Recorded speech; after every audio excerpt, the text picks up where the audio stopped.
What up, fam? It's your main man, DJ Knight. We are back on this fantastical Friday evening, bringing you some flames, because we're bringing you some chocolate thunder. So bring your ones, and we gonna have some fun, baby. Yeah.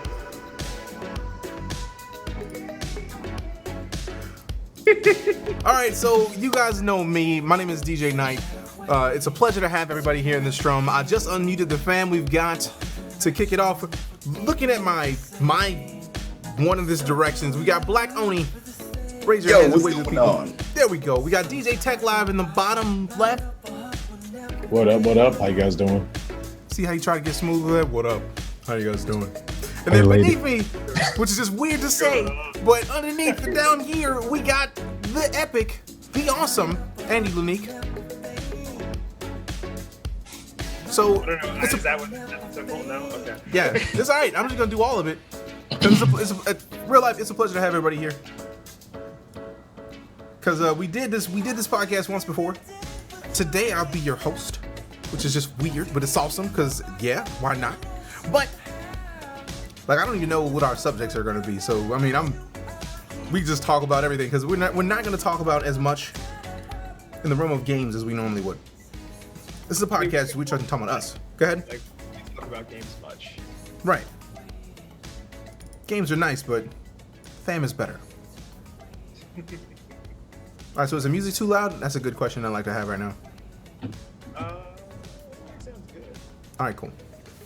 Andy's apartment looks baller. That's because Andy's a baller. Ross, you would have an amazing kitchen. Like that didn't surprise me at all. Need to put in work. That is it. Like he don't already put in work in the kitchen, posting pictures on Twitter, make everybody mad because they're not eating. It's like, I should probably go to Domino's or something. I know I got to taste some food. It's not gonna be as good as that, but it's something. All right. Domino's is nothing. But that's not what we're talking about today. Are we? You gonna show off the bomb ass apartment and be like, well, we're not gonna talk about my apartment, even though you can see behind me that it's baller. That big luxurious couch you got. Look at that couch. Look at that shit. And that's leather. Andy, if you can bring your audio up just slightly, like apparently says people are pointing out your audio is lower. My audio is lower. That is driving me out of my mind. So. Oh, okay. So if you have a volume bar for your mic, just raise that. Like don't even like hit the gain or anything like that. How's this? Bless you, whoever sneezed. Oh. Just go sneeze in our ears right now, rip headphone users. Straight it, I'm just smart ass. Don't pay no attention to me. See what happened was I had to sneeze. Let me know how audio is now. I just want to make sure it's better. Okay. It's better. It's better. Slightly better. God damn. Yeah. It's actually odd because you know what sucks? It's oddly enough going to be slightly in DJ's control as well. Well, I've got the zoom up louder.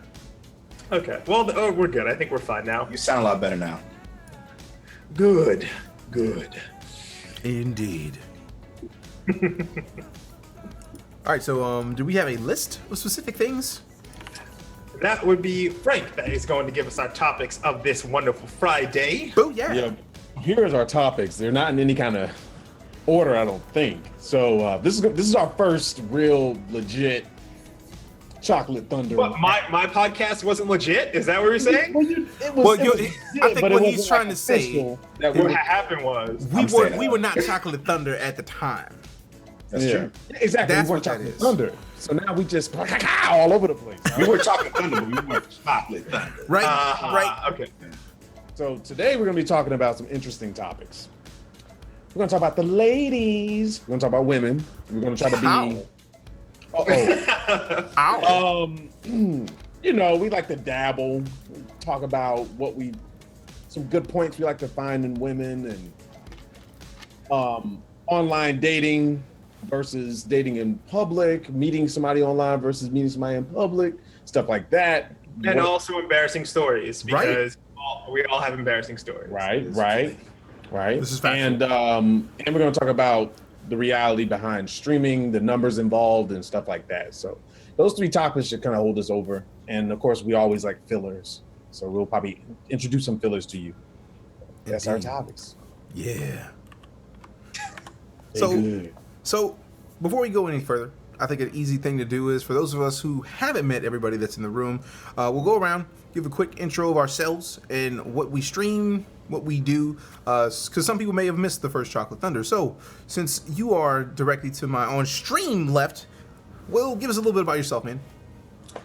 Will BlackOni Wiggins here. I'm a graphic designer, illustrator, and streamer, YouTuber, whatever you want to call it. I like to stream artwork.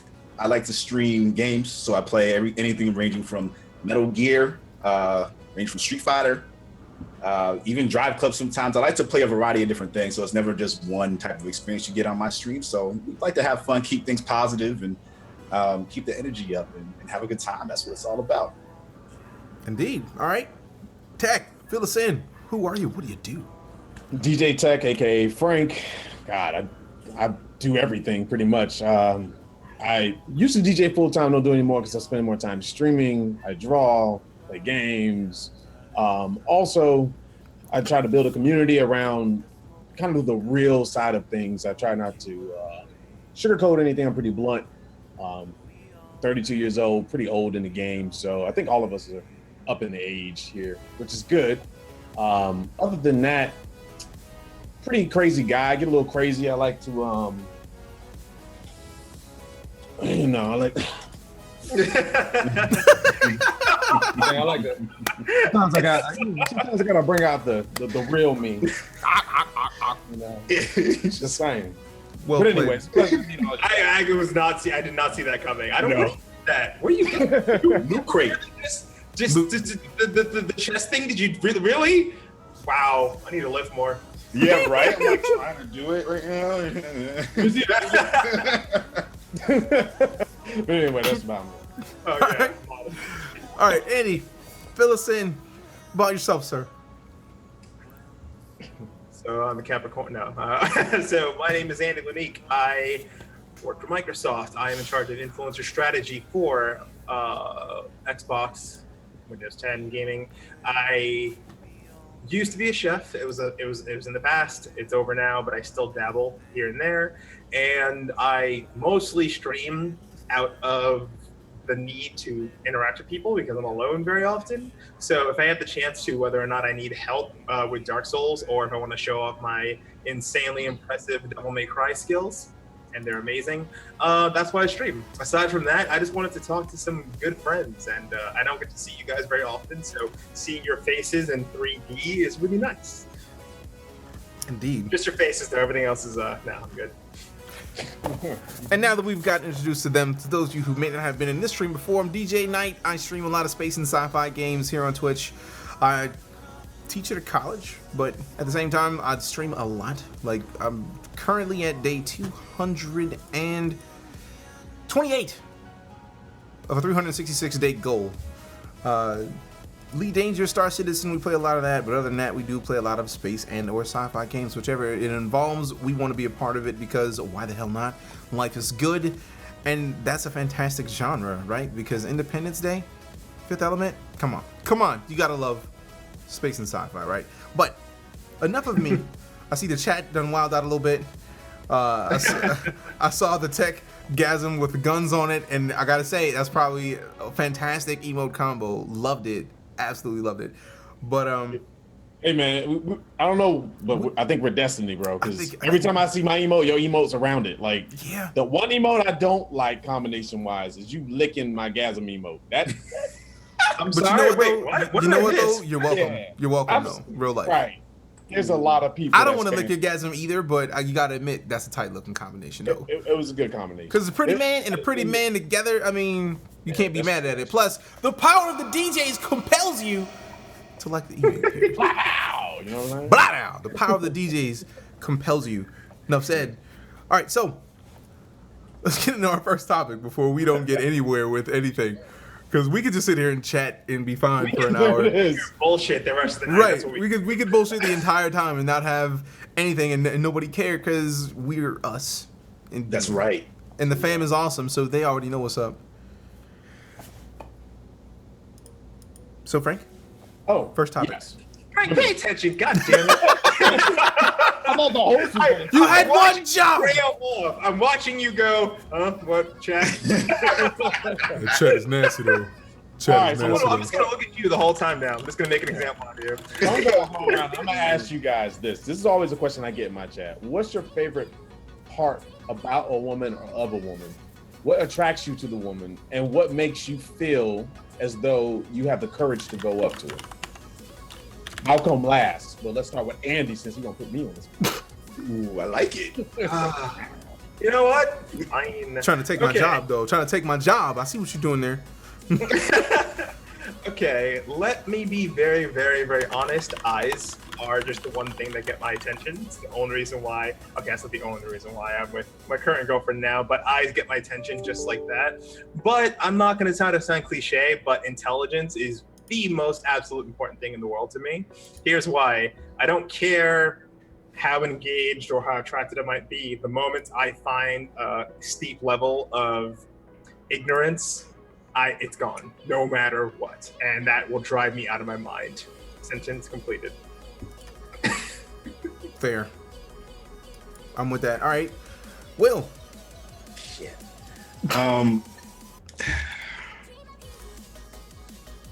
So I don't want to sound like I'm just copying Andy's answer, but honestly, the first thing, when I talk to people overall, I just look at their eyes first and foremost. The eyes are the thing that you look at. I'm not going to sit here and lie and say that I don't look at other things as well. But the first place is the eyes. Second place, I usually look at the chest.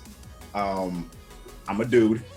And the thing that Andy said, it strikes true though. Even if you have the best body of anyone I've ever seen before, if you are an asshole, or if when I'm talking to you, I feel like I'm losing brain cells, which has happened before, then it's a no-go. And if you smoke, that's a no-go. But yeah, it's really just the eyes mostly, then the next place is the chest. Because I'm looking at the eyes already at that point. So, if I'm already, I can't, looking at the ass after that, it's got to be a circumstance. That's too complicated. You just go right in.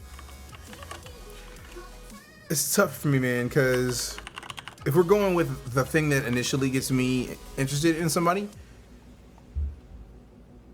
whether or not she's pretty, man. I'm not even gonna front. I might be a rude person for having said it, but if she's pretty, then I'm interested. But if once I get past whether or not she's outwardly pretty, yes, I know that is what is the word? Shallow. Yeah, that's shallow. But I mean, subjective. You can say. I was gonna say subjective. I was trying to save. No, it's not even subjective, because some people are gonna be like, DJ's so shallow, but it's like. Who want to talk? There's really nothing wrong with it. Who want to hang out with who want to hang out with a heffalump, right? No, but but no, after that, I'm gonna go right back to shallow, because we're talking about first impressions here. I'm gonna go right back to that butt, man. I'm a butt man. My anaconda don't want none. Unless you got buns, hun. That's just real life. So is she pretty? Do she got a booty? She do. Well, then we can continue this conversation. I mean, it's not all about whether or not she got a booty or anything, but those are the first things that I see that would attract me to somebody. I mean, honestly, I know a lot of women who love a guy's ass as well. They're just oh, a guy with a very good butt. And I really hear them saying, they're not joking. They go, no, I want to. But I want that booty meat, bro. Women say that more often than most guys I know, actually. I know a lot of strange girls. But still. Ain't nothing wrong with strange. Ain't nothing wrong with strange. But no, to me, that's the initial thing. But once we get beyond hi, I'm DJ, if you're stupid, I'm not going to continue the conversation. I'm going to, oh man, you know what? I got somewhere to be. I'm sorry. Have a good one. Oh, that's an emoji? Holy shit. And Will has just discovered the booty emoji. You didn't know the booty emoji? No, that one. Sausage one, man. That is a real life emote. I didn't know that a sausage existed. Wait, whose sausage? Whose sausage is that? That sausage look familiar. Why you know what the sausages look like, bruh? I was not ready for that shit. What I was trying to say before was that That's like a familiar the sausage. idea of pretty is very subjective in some way. Like there's some people who are kind of like universally pretty, right? True. One person's pretty might be someone else's person's just meh, you know? True.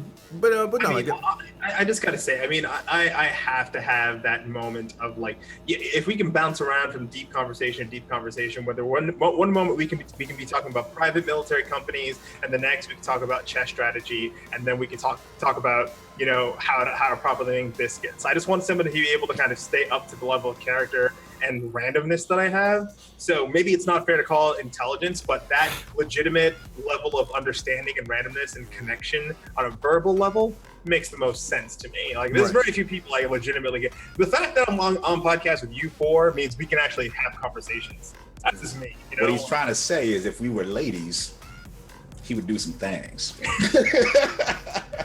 pardon me, madam. Would you like the bone? There you go. But no, like, it's like, man, I am the only one up here with no glasses on. Holy shit. I'm getting surgery soon, so I'll be with you. Don't worry. You straight. I also have my gunners right here. See, my gunners are lost in my apartment. I gotta find them. I need to get another pair. But no, man, it might be shallow, but that's human nature, man. Like somebody, you have to be attracted to somebody to even want to spend time with them longer than the time it takes to have a conversation. Because if you're not physically attracted to them, or if you walk up to them and they smell like a bag of piss, like, nah, you straight. You could be the prettiest person on earth, and if you stink, nah, you good. So that's factual. Like nobody can say like, oh, I'll talk to somebody who isn't physically or remotely attractive to me at all. I'll talk to them and give them a chance. It's like bullshit, you will. Like well, that. That makes me wonder how women now look at us. I mean, I'm 30. Age roll call really quick. 32, 37, 33. 33. I have to legitimately say that the way women speak to me now has dramatically shifted from when I was, a teenager, of course, to when I was a chef, to why women speak to me now. And I'm just curious how you guys feel women look at us now. Whether it is they know about your stream, or they just know about your career, or they just know you. How does that go over for you? I mean, granted, yes, we're all taken here. True. Love you, ladies. Guarantee, love you all. Just let you know.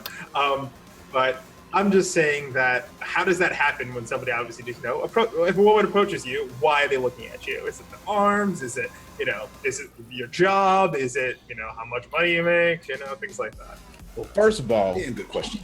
let me get my answer to I forgot to get my answer to the chick thing. I'm with DJ on this. We have this conversation kind of often in my stream because it's gonna sound so cocky. I have a lot of ladies that show up in the stream just because they like it there. I don't know. What are you pointing at? What are you pointing at? What? So the thing often comes up, like I always joke around with my girlfriend and stuff. She's like, "Oh, personality is like the best thing ever," and I'm like, "Shut up." If I look like somebody cold as ice, from Waganda's foot, you're not gonna sit there and you want to be with me, So attraction is always the number one thing. You got to be physically or visually attracted to the person to even want to step in their place. So I'm with the DJ on that. After that, I'm a legs guy. If you got some banging legs, as long as you don't have a continuous thigh that goes up your back into your neck. Good. Yo. Now, I just don't know how to respond to something. I've seen some things, all right? Oh man. So, all right. Why your booty go from your spine down in your legs? Right, girl, that thigh is continuous. What was it? Women. What I get, everyone says that I have, nice teeth and a smile. That's the first thing I always hear. And I'm just like, well, I have all of them. But other than that, that's the number one thing. And then after that, I don't know. My butt. I have a big old ass for a boy. I know that pain. Right, it's awkward because you can't wear a wallet, without. So you're saying that women look at your butt all the time? Yeah. TwitchCon was bad. Yeah, I looks like I got a butt extension or I have like butt pads in or something. When I wear a wallet, I got to put the wallet in the front pocket sometimes. Loving the back buns. Nah. It looks like it's an extra growth. Like it doesn't work. So he got a big ass, and he got that fat wallet, bro. Damn, balling out, son. No, you know, it's not that I got a fat wallet. It's all your guys' business cards in my wallet. Smooth. Money. Smooth. Well played. That was good. By the way, we're going to do questions in the last 20 minutes. Cool. All right, so next topic, because we can talk about this all night. Like, this could be a whole podcast. No. No time out. Hold on. No. I was not going to let that fly. You guys all had to give an embarrassing story related to a woman. Oh, God. I wasn't going to let that walk away. And since someone likes to put me on blast, I will begin. No, Will, I nominate you. Go. Fuck, man. Damn, got served. Okay. We all have a story, and if I may try to clean it up a bit, I think that this particular story should be related to a time where you felt embarrassed, and maybe something embarrassed happened to you. You don't need to talk about heartbreak or breakups, but one time where you legitimately screwed up. Don't care how it goes, but there it is. I got this. I have something that's really just not okay. So I was seeing this girl. You know, this is high school. I was senior year. We basically just started dating. You know, high school, you don't really have that much money, but I was like, this is going to be a big deal for me. I'm going to go take her to the movies. We're going to go watch whatever the fuck. What you say? I had 2 jobs in high school. Keep talking. And I was not balling in high school. I took this girl out. You know, she's really, really sweet. She was an artist as well, so we were working at the same place as artists. Amazing painter. And I took her out to the movies, but before I did that, I was trying to figure out what I was going to wear. And at the time in high school, I used to wear my clothes a little bit bigger than I do now. A lot a bit bigger than I do now. Those Jinkos, man. Listen, I remember the shirt too. It was like white, beige, and brown, and it had like Tupac's face on it. And man, I was those memory shirts. All eyes on me. So hard. I had like a shirt underneath it. I would have it open just a little bit to like, you know, show off. I've been working out a little bit, and I was ironing my shirt. I don't iron my shirts. I was ironing it, and I was like, man, this shirt smells kind of weird, but maybe it's just the heat or whatever. Like, I don't know what it was. And so like I took it and put it on. Like I was trying to get ready. I was rushing. I was running out the door. And then like I was on a bus waiting around like, yo, somebody's staying. Like somebody smelled like BO. And I was like, nah. So I pick her up. We're chilling. We're going on about our day. She doesn't say anything about it. But I keep smelling it. I'm like, yo, somebody who's staying is following me around. And then it wasn't until like while we were about to go on the movie theater, I was like, yo, bro, it's me. Like, I don't really know what to do in this situation. Like, I'm already met with her. We're already at the movie theater. But this was a shirt that I had worn that was just like sweaty before. And I had no idea. Like, I literally took my clothes, ironed, and ran out the door. And you know you stink when you smell yourself. Yeah. Right. So she never mentioned it at all. But the entire time I was sweating even more while we were at the movie theater. Because I was like, yo, she's going to smell that I stank. You know how we just talked about like earlier how, you know, if you stank? Yeah. Ham bones. So it wasn't long after that we stopped eating. That wasn't the reason, but I remember vividly just like what was going on in my head. I was like, yo, I can't believe I walked out of here with a stanky ass shirt. Like, yo. Wow. Okay. Only time it's ever happened. Mm-hmm. Wow. Yeah. I'm telling you, man. You asked for it. This is your fault. Anybody else want to follow that up? Mine is short and sweet. I farted during sex. And it's loud. That's not even embarrassing, bro. That's just where you giggle and then you just keep it pushing. No, you don't understand. We were trying stuff and I farted on her. Okay. Oh! It made the noise like it was hitting something. It was like, you know, yeah. And we were already sweaty, so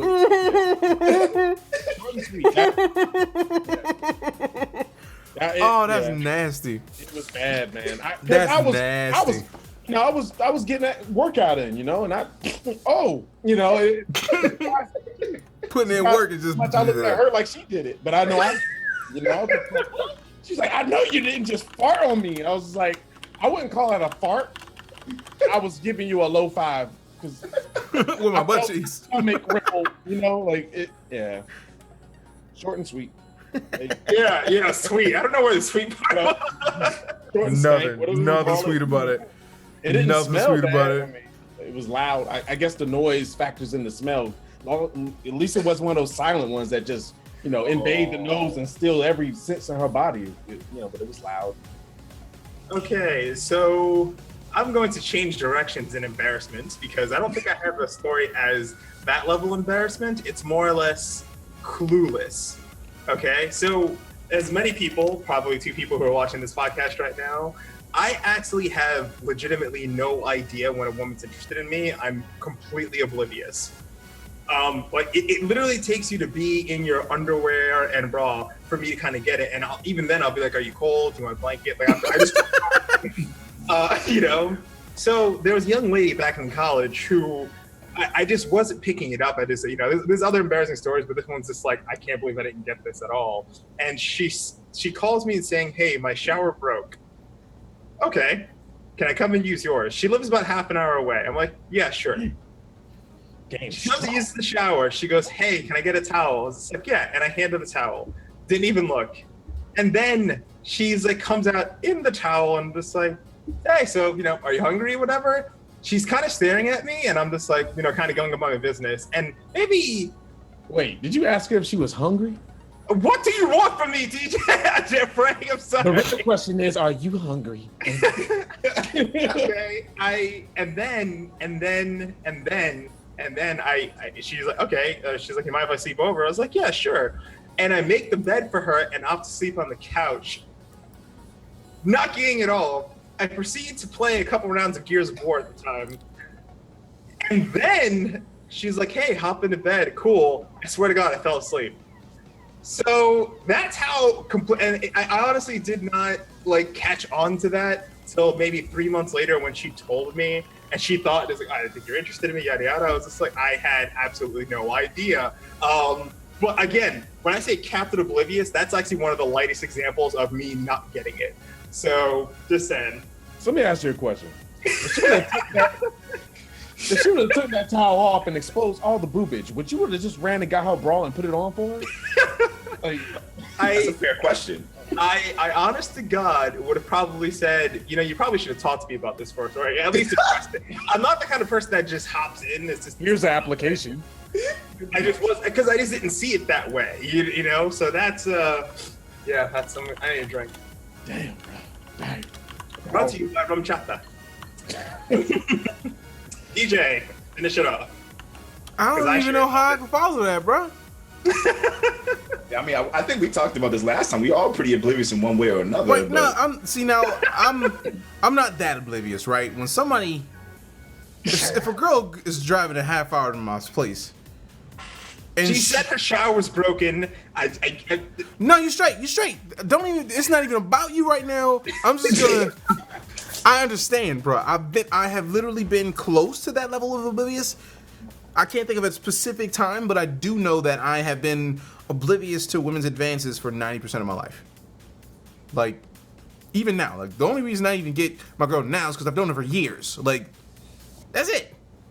But, like, for the most part, like, I generally still have an issue where I don't think that women are attracted to me for the most part. Like, I just don't get it. Unless they're, like, fawning over me, I have no idea. Like, I generally don't approach women because of that. And even with my girl right now, Epic Live, what's up, girl? I didn't even approach her because when we met, like, I was a heavy dude. Like, I was like 285. I was a heavy boy. And we were all going to go to rock climbing because a couple coworkers was like, hey man, we're going to this rock climbing place. Do you want to go? I was like, well, yeah. I mean, I've been trying to get more active. I'm down. So we get there and we got to sign the waiver at the front. I'm like, all right, cool. So I'm going to sign the waiver or whatever. And I went to sign the waiver and it was like, if you're over 250 pounds, or by signing this waiver, you agree that you're 250 pounds or less. And I was like, see, what happened was, I had pizza for lunch. But then I was like, I don't know how much I weigh. Let me go check the scale real quick. So I went and sat on the scale, and it was like 285. I was like, well, shit. Womp womp. So I went back out and I just could not do it. So like they handed me a basketball. They were like, normally you got to pay an entrance, but no worries. Here, take this basketball and go shoot basketball. So I'm in there shooting basketball while people are climbing walls doing Spider-Man shit. Like I couldn't be an X-Men, and I just had to like I had to put my shame face on and just like, all right, I'm gonna go play some ball. All right, and like that was like the first time I had seen her outside of work. So it was like, that's some of the most embarrassing shit. Like here, go and find out that the girl that you like is gonna be at this thing, and then you can't do shit. You have to watch. Now, mind you, it was nice when she climbed, right? I stopped playing ball for a few minutes, and then I went back to playing ball. See, Will gets it. Will gets it. Started playing with some other balls. Not in front of people, but the idea, it was nice. I got to look down. I was like, you keep climbing that wall, and then I just went back to playing ball. But for me, that was like some of the most embarrassing shit, man. Like, and then that's actually that was the reason that I went and started looking up different diets that I could get on, or because workouts plans like keto for the win. Exactly. But I had found out about keto before that, but this was like February, and then I started keto on March 1st or May 1st because a coworker was filling me in on details, and I took a reasonable amount of time to do my research, and since I've been on keto, I've been down to like 235 at one point, and I was actually down to like 232, which is over 50 pounds of weight loss just by switching my diet. So that makes me feel good. Like even now, I'm like, Congrats on that, brother. Congrats on that. Appreciate it. Congratulations. So like even now, like I'm 40 and some change pounds down from where I was that day. But even now, I could go there and I could get on that wall no problem because I'm under 250. So that's about as embarrassing as it can get for me anytime recently, because I made a fool out of myself when I was in the military, but like not in the same way. But that's the best I got. I'm gonna shout out. Right on. Well, now I feel like the weirdest person on the cast, but we've all had it. But those are all pretty embarrassing. Those are all pretty. I left the house smelling like BO. So we can either move on to the next topic, or we can talk about the last part of. I mean, if there's another part to this topic, let's knock it out. Right. Yeah, the other part of the topic is online dating versus dating in person. There we go. Which is a good topic because we can go on for days about this, but I guess I'll start it off. Unless you were supposed to. I mean, you already starting it. I mean, go ahead. We'll be a little bit more. My mod privileges are non-existent because DJ is going to handle this one. So DJ is going to sit out while DJ handles the modding of the remainder of this topic. There you go. All right. So, I wasn't into online dating because I didn't know anything about it back when. AIM was around and stuff. You would just mess around talking to people because you didn't know if you had a 78-year-old man with a white truck talking to you, if it was a young lady or not. So meeting in public, talking to women, I was always very shy. I didn't find myself very attractive. I didn't think they would find me attractive. So I was a little scared about talking to someone. But once Facebook came around, I think MySpace was there first, but Facebook came around. People in your area was easy enough to talk to, and people actually put up real pictures of themselves back then. They didn't catfish, And that's the first time I met an ex-girlfriend of mine. We ended up being together for about 5 years after that. I think online dating was pretty good, just because of the personality. On with the personality first, then you still get to see them. You can hit the X button if they're look like a walrus, or if they are just oblivious to their stupidity. Also, Katie, my girlfriend currently, I met her on Facebook, and we knew. Hi, Katie. Is she here? Oh, you see how we straightened up all of a sudden? Is she here? She I knew her about three and a half years before we started dating, and it's been a ride with that one because she's lived in Ohio. She's living in Ohio right now, finishing school. So that distance plays a role, but you get to learn the person on a different level that I probably never really engage in person. You get to learn the ins and outs. You tend to be a little bit more frustrated because there's more words and text messages in between and stuff like that. So it kind of strengthens the relationship and gets it ready for later on. So I'm all for the online, especially if you're a guy like me where you're shy, stuff like that. So anyway, I could talk all day about that, but that's my thoughts. I'll continue this one just because I'm gonna follow DJ up, so that way DJ and DJ, you know. Yeah. All right, but I'm actually. I have started more relationships via online dating than not. I've been online since AIM. Like, I still have an AOL account. I don't use it, but I still have AOL. And I remember the chat rooms, people in the chat are like ASL. Mm-hmm. Like, that was all it was back in the day. And then MySpace came along. And I met a few people on MySpace. And then Facebook came along. It's like, people are talking about they knew people that got met on Twitch. I don't know that, but I mean, there's a reasonable amount of situations where I've met people through online dating, and I almost feel more comfortable with it than I do in person, mostly because of that what DJ was just talking about, where you actually get to do a lot of talking. If you like, a lot of times you may not find yourself in that all-night conversation where you talk about everything under the sun until 3 or 4 months of being with somebody. Versus online dating, you end up doing that like in the first weeks. Like, what was your favorite this? What was your favorite this? What was your favorite this? And you find that out almost immediately, rather than like attraction getting the best of you before you start to knowing the person, right? So yeah, attraction is nice, but when you're talking with words, you have to be more picky because things don't come across the same. You can't be all that sarcastic, so you have to bring forth real answers and be real specific about the things that you're saying. So for me, I'm really good with words, and I talk a lot. I think we all talk a lot, otherwise we wouldn't be decent streamers. But no, it's like, for me, that's it helped considerably in me learning more about myself, because there's stuff that people ask me like, hey man, what's your favorite this? I'm like, I have no fucking idea. But that laugh was so creepy. Right? You like kittens and puppies? Oh. Do you like the black ones? Wow. I got some candy in my truck. You want to get some candy out the van? But want to play a game? Yeah, I can see it. But no, like, online does have catfish, touche. Mm-hmm. But no, man, I've met a decent amount of people via online dating, because at least with online dating, sending a message and not getting a message back lets you know they're not fucking interested. Right. So that's an immediate like, oh well, fuck it. Versus trying to introduce yourself to somebody and they be like, see, what happened was you're not my type. Womp womp.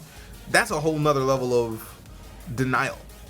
And I'm not a fan of denial, so I generally don't approach people. Like, I never have. Like, even with Epic, like, that just randomly happened. We just ended up like hanging out, and that was it. And we just hung out more, and then we hung out more, and it was like, we hang out an awful lot. Why don't we just make this official boyfriend-girlfriend situation? It's like, well, yeah, we should. So for me, realistically, that happens more often than not. The way that it normally works is that you meet somebody and you end up hanging with them more. But I don't know, like I have such an issue where, like, I'm very similar to Frank. I've never found myself all that attractive. So I never really thought that people would find me attractive, so I don't. Fuck it, I'm not gonna waste my time trying to approach somebody who ain't interested anyways. So if they replied, well, shit, victory. We can get to talking. So that's me on it, and I'm gonna slide that to Will and let him go. Yeah, man. So like many people, honestly, a lot of people, especially growing up in high school, some parts of college, are very self-aware of themselves to the point where their confidence can get pretty low at times. And so approaching people, in this situation, approaching women, was difficult for me as well. I used to have crushes on people a lot. So the idea of being able to date someone online is appealing for me because, one, it's not the same as it was before when I was younger growing up. But growing up, it was so much easier and better for me to just be able to talk to someone online, because I can just there's all these different things that you're self-conscious about, like, oh man, does my voice sound like I'm trying to be too proper? Am I talking like this now? Or am I talking too hood? Am I like, yo, what's good, shorty, blah, blah, blah. Like, there's all these things that you think about when you're talking to somebody that can distract you from actually just talking to them. And so with online, like, you eliminate that problem. You're just talking with them as you would normally talk to anybody else, just text. You could be doing that in the comfort of your own home. You can be doing that wherever. So there's a lot of things that I think are good about online dating. I dabbled in it. I've been catfished before, which is an embarrassing situation all on its own. I was very vulnerable at the time. When the two of us, we look no more. But like more recently, it's amazing what kind of people that you can meet, especially because of like us being involved in gaming these days. It's amazing what kind of people you meet from other countries, other places. You're like, man, like if this person wasn't so far away, we would be like a perfect couple. And that's happened with a couple of people before when it's just like, damn, like I'm so tempted to just like go fly out to Mexico and go see this girl. Like I didn't do it, but it was a very tempting situation where like literally down to the fact that her mom's birthday was like a day before mine and it was the same year, and she was also the third, and her favorite superhero was Batman, and she loved sushi. What? I was confused. You said her mom's birthday was a day before mine and it was the same year. You sure you don't have a van, bro? Right? Like from what I heard her mom's birthday was the day before mine and it was the same year, which means like wait, is that what you said, bro? That's what I heard. Is that what you said? I said it was Like I'm trying to the day before, so it was the day before my mom's birthday, so I think hers was like October or something. Okay. Okay, that's so much better. So much better, because it was like, how you is the same age as her mom, and what? Like I was so confused. I was like, bruh. Thank you for that clarification. I couldn't let you continue without catching that. Like I had to say something, but live stream fails. Here we go. I broke that up on the smooth, but once you finish explaining that part, right? You know you can't get out of this catfish story, right? No. Here's the situation. She didn't know anything about me personally. Like, I don't give my mom's information out. Like, it's not public knowledge. No, you straight, man. Ignore all that. This catfish story, though. Oh no, that's a whole different story. Dish. That's not the same. That's not the same thing. We're not The talking chat about requests that you dish. We're not talking about the catfish story right now, but this was a different girl that was in Mexico. But like I was saying before, like I was learning more about her through like one of my friends who knew her. And I was like, how are you?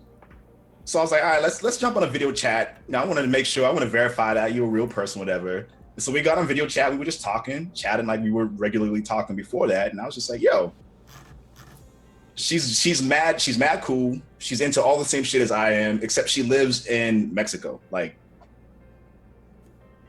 so we've been talking for like a long time, and then we stopped.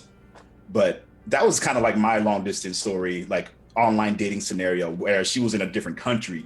And so logistically speaking, that's a lot harder. This dude looking at me. Mm-hmm. Somebody leave some stuff out. Dude, do I have to, mother? Do I have to tell you? You better let me know, man. What's going on? You leaving some grease out, man. Hold on. Well, I'll be right back.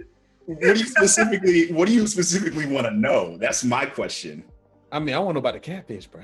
The catfish was some chick in Chicago or some dude in Chicago. Something we gotta hear the story now. Man, this is not even. All right. I don't know what DJ is off getting something right now, and I'm afraid of what it's gonna be. It's gonna be a cat, and then he's gonna bring a fish. He's gonna be like catfish. I don't even know where to fucking start with this shit. I was playing DOA, and I had broken up with my girlfriend, and I have been with this girl for like almost 7 years. And so it was a pretty significant situation where it was like a pretty big part of my life was completely changed. Like I was about to move, and like there was like a whole job situation that wasn't secure, so I was in a very vulnerable state. And now I was playing DOA. This is a scenario where I'm just like playing with a bunch of friends, and some girls like just talking shit, like anybody else would be talking shit when they're playing DOA. And I was like, yo, she's mad cool, but there's something weird about her, but it's something I like about her, or him, whoever the fuck it was. And whoever the fuck this motherfucker was. We had just been talking. Obviously, you sound angry because things did not go well. So please. Oh, of course it happened. Well, there was always some excuse as to why she couldn't do something, or send a picture or something, or get on a voice call, or she was moving, or she had to go to work, or blah blah blah. And I got really into it for a while, because like I felt that the personality behind the person was significant enough for me. Like, you know what? I'm not gonna stress any of this shit. But then it wasn't anymore. I was just like, I'm not trying to get catfished here. I'm not trying to do anything crazy before it's too late. In that scenario, you're already catfished. You've already been gotten. That was like, it was you. So I was like, you know what? There's something really fucking suspect about this girl. And so it kept dragging on. And one day I was like, I'm going to do a reverse image search. It was the first time I learned that this was even a thing. I want to do a reverse image search. And I put it in Google, and there was like a list of like top hottest girls online, blah, blah, blah. And like, one of her pictures came up a bunch of times. And I'm like, true. Okay. And so like, I remember I actually called her. I called her on the phone. I was like, hey man, this is some crazy shit going on. There's somebody telling me that, I got in touch with somebody who had the same profile picture. Right. And they were telling me, they're like, yeah, I can't believe someone's taking my profile picture. And I was like, it'd be some crazy shit if that wasn't really her. I told her in her face that she was lying and blah, blah, blah. Like I said it to her as if I was talking about her, but not about her. Right. If only you could say it actually to her face. That would be such a thing. Oh my God. And I was like, yeah, man, I would fucking strangle a bitch if she did some shit like that to me. Like, oh man, can you imagine? I didn't. My name was, Willa, but I'm really Will. I really want to be with you. You see what I did right there? Well, that's all right, because my name is Andy too.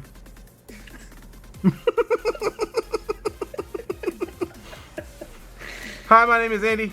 I just want to say hi, everybody. I think you guys are awesome.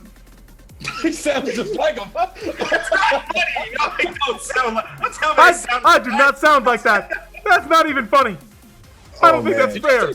That is not nice. Oh. Wow. You guys make me want to tell my story. Please do. There we go. Oh my gosh. Oh my gosh. Oh my god. Here for you, bro. Here for you. It can't be any worse. I mean, I figured that was a perfect situation to be talking about getting catfished. I mean, you definitely win the situation, but I'm going to say this story confident that I know my actual girlfriend's listening to this cast, but she's already heard it. So, and she can't believe it, but I'm actually, I've done my fair share of online dating, but I don't speak to anybody who I actually went on dates with. It never ever worked out. Like, it was usually one date and then it was over. And other people that I had either connected with on Facebook or known online, but the whole cold turkey meetup thing, that one was relatively unsuccessful, except for one person. I had actually, and this is actually worse because she's actually from Canada. She's technically from Pakistan, but she's from Canada. But what happened was I actually ended up getting pretty worked through Thanksgiving all the way to Christmas. I didn't take a single day off. I was in the kitchen kind of going crazy, and I found myself missing all the holidays, missed Christmas Day. And I decided to, I'm just going to kind of put it out there. But this was back before online dating was a serious thing. Really just Match.com was the way to go for online dating. And that was for people who are a little bit older. Craigslist actually had a singles area. Remember this. For $5.99, you can my big old finger to dial your number. There you go. How do you do that? It's just nothing. Or something like So I ended up putting up a post, and I actually made it as random as possible. And I also put a secret code within the post itself, listing my phone number. So anybody who figured it out would get my phone number. Smart. And she actually ended up getting my number. She texted me. She goes, "You think you're real smart, don't you?" And I'm like, "The best." And I was just really cocky about it. And I didn't think I'd ever meet her or whatever. And we didn't even see photos of each other till the day before. And I was like, okay. So I ended up going all the way to New York. This is actually a success, in my opinion, success story. I go to New York, and it's not just her there. Her actual entire family was there. When I say her entire family, I mean about 13 people. whoa. Yeah, here we So are. did she Here bring we you are. to a It family wasn't reunion, bro? It wasn't a date. We just said, you know what, let's just see what happens. And we hung out as if we were friends. And then, we ended up ice skating. We had pizza. We were doing improv in the middle of Central Park. Like, we had a blast. I was very happy to meet that family. I'm still friends with them all. And we ended up separating, and we went off on our own and actually had the other date. And it was actually really funny because, nothing ever came from that, because I had actually visited her. I'm sorry, just to clarify, where I met her was she went to New York and I met her in New York, but then I visited her in Canada, Toronto, months later. Nothing ever happened from that, but that was because of a lot of awkward stuff going on. And now she's married with a kid and we're still cool. But I gotta say, that was interesting.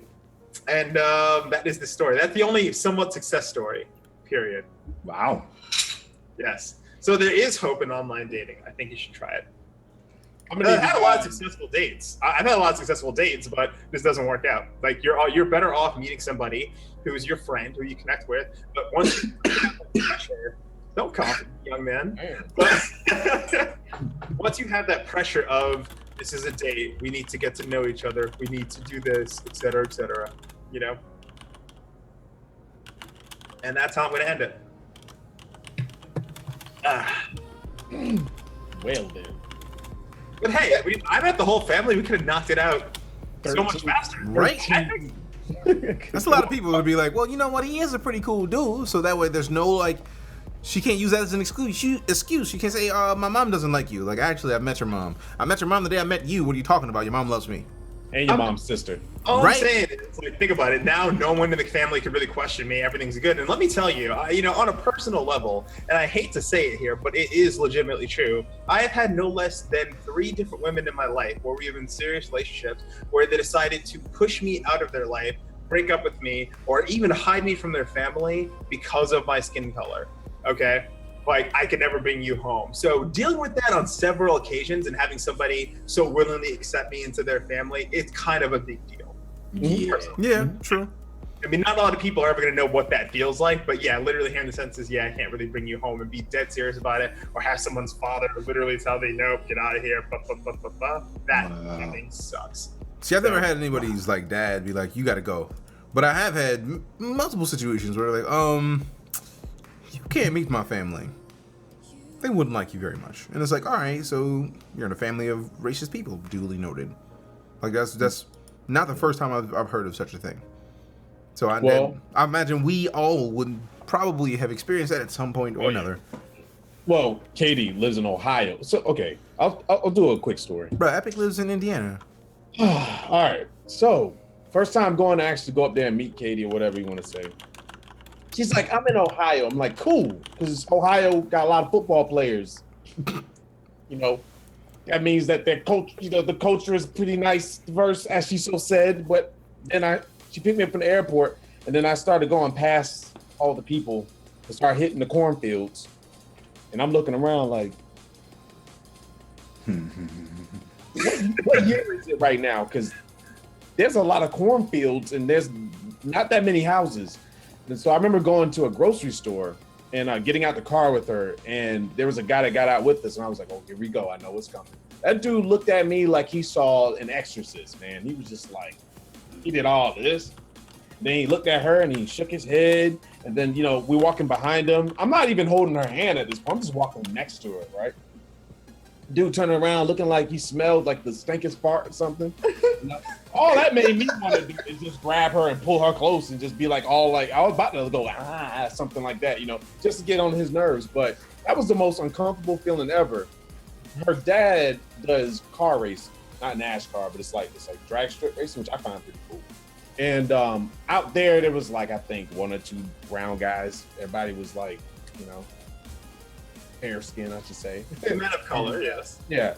And so what I did was, I don't wear hats too often, but I put on a hat. I had on my bacon shirt that said, if you don't like bacon, something's wrong with you or something like that. I had on a baseball tee underneath, to keep the sun off and stuff. So I went out there and I started talking to people, I just started opening up to people and just talking to people. And I had to meet her dad. Her sister didn't like me too much. Her sister's boyfriend, or at the time, is racist. But I extended my hand out there to shake his hand. He sucked up pride and shook my hand and stuff. But the best part of all that was proving to them that I know they looked at me probably as an uneducated, maybe thuggish. They thought I was thuggish or something like that. But when they discovered I wasn't, that's the best thing for me. I like breaking that mold, proving people wrong.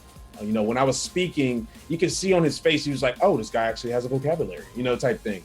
And it's as sad as that is, I like breaking that mold, but I've been through that. I've been through that on multiple occasions. I date all kinds of races because I look at beauty as beauty. I don't sit there and label myself as I should be with this race or should be with that race. My parents are interracial. It is what it is. And it's sad and it happens, but I'm the guy that challenges it. And if it's not there, if it's not meant to be, it's not meant to be. Yeah, I think you made a valid point in there, and that being the guy that breaks those molds, and I get the odd feeling that, once again, in this situation, those of us sitting here on this podcast right now have very likely done that on multiple occasions. That's actually one of my favorite things to do, and it's not just to people of other colors, it's to people in general. One of the things that I realize as someone who has a larger frame, I got wide shoulders, right? 9 times out of 10, people think very lowly of me when it comes to anything intellectual. They don't think I have anything to say because they expect that I'm a jock.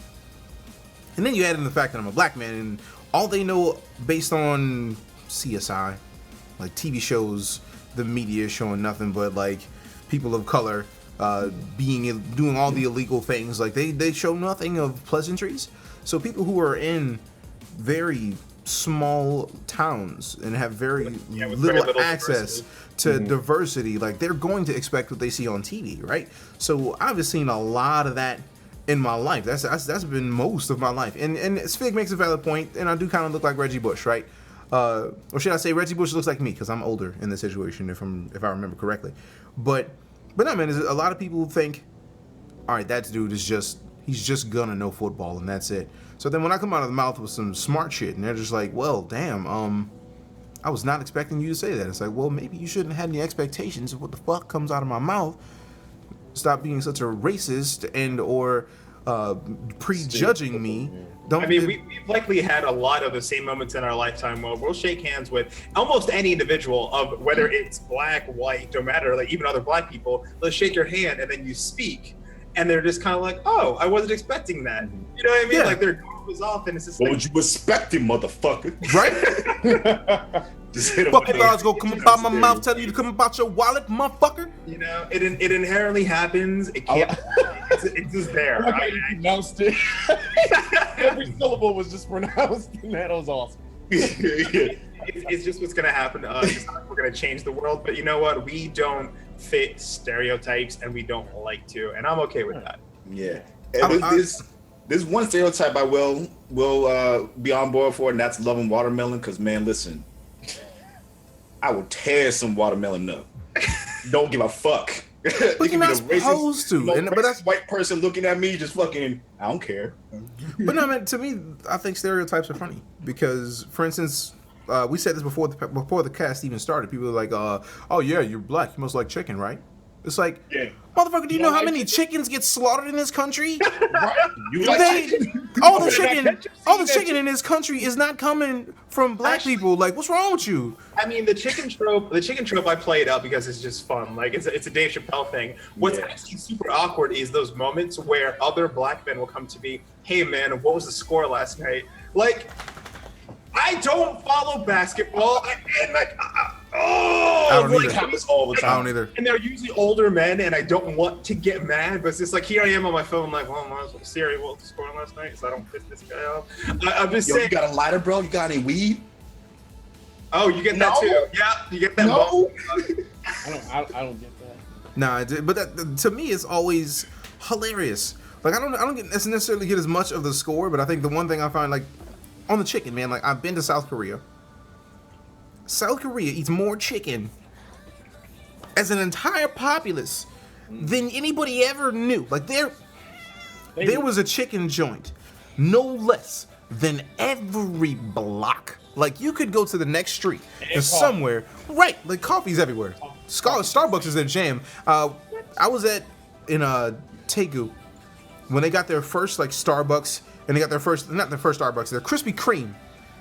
They had got a Krispy Kreme, and Krispy Kreme was such a big deal over there, like for fashion. They would buy 12 boxes of donuts, like 12 donuts, excuse me, a dozen donuts, and walk around just to have the Krispy Kreme bag in their hand. While going to a joint to get some chicken. It's like, come on, man, like, chicken is a universally delicious thing. Like, what's wrong with you? Now that I think about it, if I were to make a donut out of Krispy Kreme, other Krispy Kreme donuts, if I made a bread pudding, and sorry, I'm actually thinking about chicken and donut recipes now. I mean, we went there. We should probably change topics because bro, I want to see your chicken and waffle recipe, man. What? Please. I just want to say, I want to see that. Bring it. Right. I want to say one thing before we do move on, though, and this is kind of talking in line with like loving to kind of break that stereotype. I can't count how many times I've been playing something or even streaming before where someone was like, "Oh, you got a face cam on. Oh, I thought you were a white dude." Oh, I get it all the time. Like, I thought you were white. It's like, how do you over the phone? How do you ask somebody if they're white just by hearing their voice? Like, it's the same thing when people say, "You sound fat," you know. Well, I mean, I've never heard of such a thing. Like, girls tend to get that. Yo, what's good, girl? How you doing? I've never heard of such a thing in my life. How are you doing? What's girl? You. For the love of God, Frank, what is the next topic? Twitch numbers on streaming numbers. This is so pretty much this got brought up because I'm having a hard time right now. I'll just throw it out on the table. If you're a passionate streamer like I am, and you care about your community, you care about the environment that you stream in, and you're trying to change the game in some way and introduce something new and fresh. If you don't know too many people and you're trying to do this yourself, it becomes something bigger than you expect. And what I mean by that is you may have some support cast, but it's a roller coaster and you tend to forget it a lot. And numbers start to really become a factor. After you said it's not going to become a factor, it's still there and it's still important because that's how you put together your stream. What are you going to do in the future? What you should stay away from, what you should do, all kind of stuff like that. So on my standpoint, my numbers were high, very, very high. I was hitting the 400s. And recently I have roller coastered down. I'll just give you guys the metrics. I lost 100 subs in a month. I dipped over 150 viewers. And it got to me. So I put out this big sub letter and I talked to my friends here on the cast. And, I hit everybody that's close to me. And I said, I'm feeling that feeling where I'm not feeling like I'm capable of being able to hold this cast down. I don't feel like I'm giving my all. It's me. It's got to be me. It's me, right? So everybody in the world is telling me it's not you, bro. You're good, this, that, and the other. But the numbers say otherwise. So Andy breaks things down, and I'm sure he's going to break it down in more of a realistic standpoint. Twinge.tv is something I go to a lot after cast to figure out what I'm doing wrong and what I'm doing right. And it's hard not to compare yourself to everyone else because you got newer streamers coming up that's just killing it right now. You've got new stream groups that are just doing outstanding, extraordinary numbers. And then you go into their cast and you're like, let me check this person out. And you're just like, whoa, this person's not even talking to their stream. They don't give a damn. They're not passionate, but they got those numbers. Are they good at the game? No. Do they know somebody? Oh, they were probably shouted out on a live stream one day, or maybe they did something kooky, or maybe they have a gimmick that, posts them up. So basically what the guys are going to do, they're going to share their ideas behind the numbers game. The numbers game is a very dangerous game. Should you not look at them? No, you should look at them, but don't let it rule over you. And this is advice I can give you, but it's hard to take. So I'll pass it on. I'll kick off on this one primarily because mine is going to be on the higher level, just a high level observation of why numbers in a sense of year over year and then month over month, but not day over day. Primarily because you have to consider exactly how the audience is coming into Twitch every day. Ready? If you look through the week, Monday through Sunday, and you think about title releases, you think about events, you think about time, and you think about weather, the TV industry itself, anybody who's on television understands that there are high and low points for primetime television. There are times in the day when the most amount of viewers are home watching television, and the news works the same way. If you use Twitch to the same end, you can understand that there are particular times that there are higher pieces of viewership in different parts of the country that you're going to be looking for. So, with that said, that means if you look at your numbers from month over month, you're going to be able to see your highs and your lows. If you look at your numbers, or rather, if you take a look at what the activity is from May to September, you're going to have the opportunity to kind of take a look at how things will dip. Because the truth is, when you look at how the weather of things is, you're going to have more people on vacation in May, June, July, graduations, events. Less people are home actually watching television, watching Twitch. So when essentially an entire service is going to diminish in viewership, your channel is likely going to take a hit. But that does not mean the quality of the content needs to go away. When you are considering your numbers from the slower seasons and the slower months, I think you have the opportunity to try new things, to check out the different percent of viewership, to change things up, or to take a break. Because you won't be given a break this September when everything surges again. It will happen. This is how it happens. So, moving away from just how particular casts are, how timing is and viewership is, now content makes a difference as well. Because discoverability on Twitch, granted, needs some work. We all know that. It's not easy to find someone's channel on Twitch. And if you've never seen Twitch before, you'll walk in, you'll see a tournament, you'll see some games, and you'll likely not know that there is a cooking channel available. This podcast is available. There could be somebody drawing available. So you kind of have to fight that for now, but then you've got to consider your social tagging and see what other people are interested in. At the time, right now, I know that most of the time, handheld, portable, cell phone, and DS sales are going to be higher before the summer. Here's why. People are traveling, people are going on vacation. So appeal to their regular nature. Will mobile games be more popular on stream? Of course not. That's not going to happen compared to a game like Doom or Overwatch. However, on YouTube, that's going to be kind of cool because people will be looking at their phone. How's this game look? Okay, cool. I'm going to nab it. I'm going to go. This is all about adapting the nature of the industry as a whole that you have to take a look at based on your content and then react that way. When there's not a lot of particular beats going on in the gaming industry, like right now, we've had 3 of the biggest games of the year coming out this month alone. We've had Uncharted, we have Mirror's Edge just moved out of May, but we still have Doom, and we have Overwatch, and then Battleborn. 4 games I'm naming off the very top of my head that are huge this month. And those games are going to have particular big beats. Now, if you're not playing games that fall into that genre, you're not going to find the viewers looking for that genre. So you'll probably have the dip. Should you switch? That's entirely up to you, but that's only if you can stay true to your content. So after that, it really is up to you. That is all I have to say about that.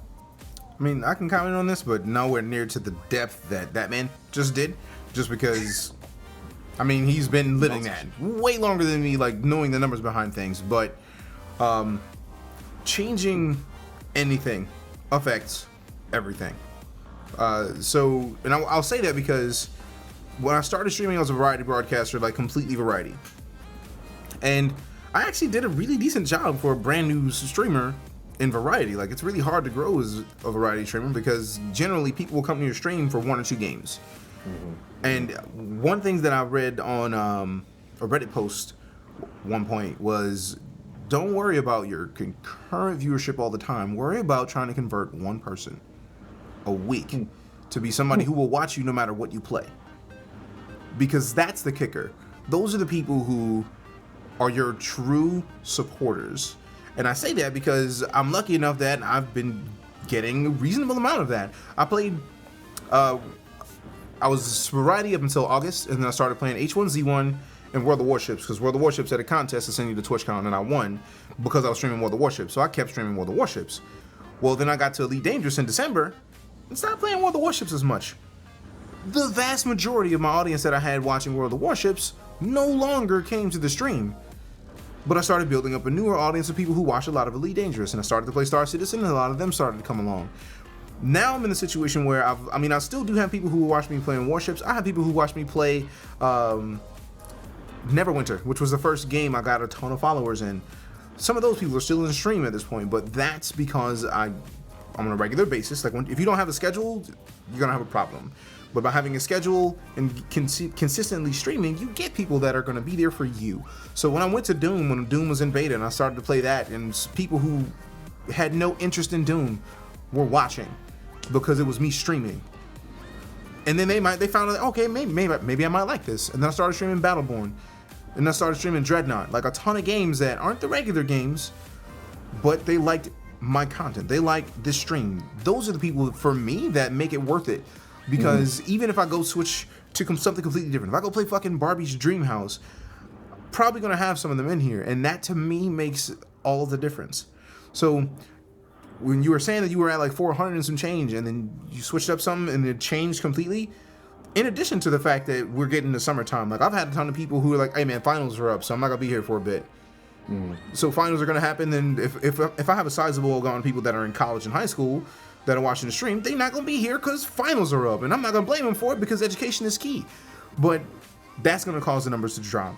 And then if I'm playing a different game, that's gonna cause the numbers to drop even further. And then it's going in the summertime, so that's gonna cause a drop because they're not gonna be in the house, kind of like Andy was talking about. So there's a lot of things that affect everything we do.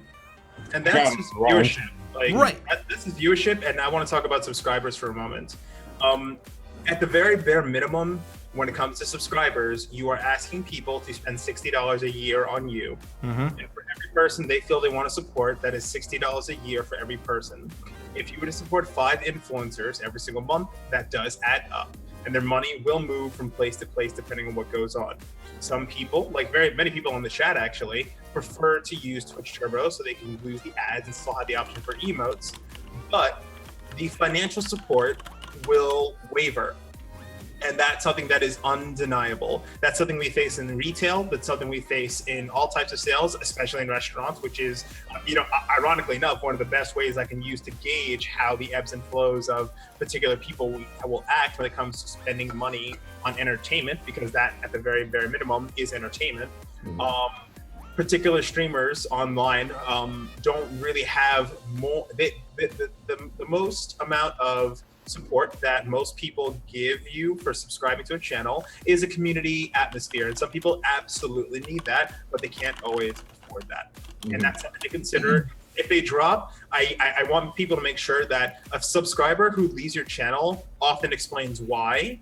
And if they don't, either they can't afford it, but if they tell you they're unsubbing, it's a personal thing. But if they just can't afford it and they're slightly embarrassed by it, or they might have forgotten, or they just didn't renew it, or they just don't, they can't really break that $5 down right now, or they can't justify the $20 they have on 4 different channels, sometimes that's going to waver. And that's something that I know when you hear that you lost 100 subs in a month. I think 3 months you said, right? No, it was over a course of a month. Yeah. But it's something that's I wrote my own grave because MMOs. It was Black Desert Online. It's hype trained. MMOs go hype and then they drop. So I think it's more of a situation where it's not. Yes, hype exists, and I know you mentioned it before, but you went from strictly MMOs to more variety casting. Yeah. If you have there are people who still watch nothing but World of Warcraft. There are people who watch nothing but Counter-Strike. There are people who watch nothing but Dota. So you may have just been tapping into that audience of people that like, all right, this game is being played. I'm going to find somebody new that plays it, so I'm going to watch it because I'm waiting for this new expansion, and this is a perfect way for me to have something going on in the background while I play this game that I'm watching. Very true. So you have to consider that as well. Like the numbers are always going to change. That's just a fact. They're always going to change. Whether that's up or down depends on the situation. If you can catch the hype of a game, do it. But because that kind of ties back to what I was talking about earlier. Every in my opinion, if I convert one person a week that is interested enough in my content to stick around, I'm happy. And I want to add one thing too. That you made a really good point about the hype in general, and you made a really good point about some people only going to watch just one specific thing. That's all they watch on Twitch as well. You'll also get people who don't want to watch one particular game. I mean, I know Black Desert isn't a good example of it because of what I'm about to say is the spoilers. Some people don't want to get spoiled by certain single player games, for example. Like I noticed there were a lot of people streaming Uncharted 4, but not that many people were watching as much. Uncharted, Dark Souls, everything I was going to play, I stayed out of channels. I stayed out of people that I am sub to. Yeah. Same thing with I hate spoilers, and so that's the only reason why if someone I love watching is streaming something that I don't want to spoil it for, I'm like, hey, just come by to say hello. Like, I love you. I can't stay because I don't want anything spoiled. Like, I don't even watch trailers for games or movies anymore because there's so much of that spoilerish stuff going on out there. That's very true because I'm not even like Ko is my boy. Like, I'm always in this stream. You know, like, when he was playing Uncharted 4, I was telling my mod team, I was like, I hate that I can't be in there because I want to be in there. I hit the button 24 months, whatever, and jumped out because I didn't want to spoil because I know I'm going to play it. Same with Doom. I couldn't even watch him play Doom today. Like, you know, honestly, I used to be in maybe 5 different channels. I'm in Geo's channel often. I'm in Darkness 49's channel very often. I'm in Ko's channel very often. I'm in Will's channel often. Frank, I'm in your channels. And I can't count the amount of times now in the last month where I go, nope, can't do it. Even when it's multiplayer because I want to play myself. I miss you, Ko. Seriously, dude. Like, but he's like playing Fallout, can't be there. Playing Uncharted, can't be there. Playing Dark Souls, I definitely couldn't be there because we haven't released the game yet, so everyone else had to work out. It's just like, I mean, again, it's no streamer's fault that they're playing games with spoilers, but sometimes it's just like, I just don't want to ruin it, you know? That's why maybe sometimes, I mean, I'm just saying sometimes it's never that bad to, you know, the way you do some of your casts with your graphic design and your art, it's good to be like, hey, I'm just here hanging out. And some people who might have missed you, hey, I've been missing you. I haven't been here for like X, Y, Z reasons, but you know, communications is there and they'll be there for you if they care. And the truth is, once that discoverability comes back, and again, it will come back because Twitch numbers grow. They are growing. I've seen the data myself. They're doing mighty fine. So just to know that that's coming in slowly and finding your audience in time, going to be one of the best things for you. And I have a question that goes with that as well, too. Like, I found that I've gotten a lot of viewers, most of my viewers, on games that were already out like several months prior. And I think a part of that is of course, like that spoiler thing. People play it, they consume it, then they watch it. Do you think that's good advice to give to somebody? Like, play games that aren't necessarily... It depends. I'm playing Dark Souls 1 and it's nowhere near my regular numbers, but I had anywhere from like 90 to 120 people, which is Dark Souls 1. That game is old as hell. Yeah. But the thing is they like to see my reactions to the game that they already played and how I play it. And for me to be a brand new person to it, it attracted so many new people because I thought I was gonna get like 30 people. I'm literally going from an MMO to like a straight up single player game that has no involvement with any kind of community, but the interaction that I feed them. So in your case, Will, if that's the route you want to go, hell yeah, man. Like if you enjoy the game, like Andy, I remember Andy told me this really important piece of information before I was even partnered. He said, stream Devil May Cry. I'm like, what? He even gave me Devil May Cry. He was like, stream it. If you enjoy it, let me know. Don't worry about the numbers. I enjoyed the hell out of it. And it put that thought in my head, the back of my head. I knew I was an MMO streamer. Because Andy said, you know, don't leave your nest, but give this a thought. And I've been thinking about that for 6 months. That stayed in my head. And I went to Witcher first. Then I went to Dark Souls, fell in love with it. And I was just like, I should have did this earlier. I should have did this before I was partnered. Like, why didn't I listen? So definitely, if you're feeling it, man, do it. Test the waters. Now is the perfect time. Even for me, with the numbers being low, he's 100% right. And to go with that, not to jump off subject, anybody out there that's streaming, I for some reason, I'm getting a lot of people asking me in Twitch messages, how do I become a streamer like you? Or how do I become a better streamer? Or how do I, get partnered?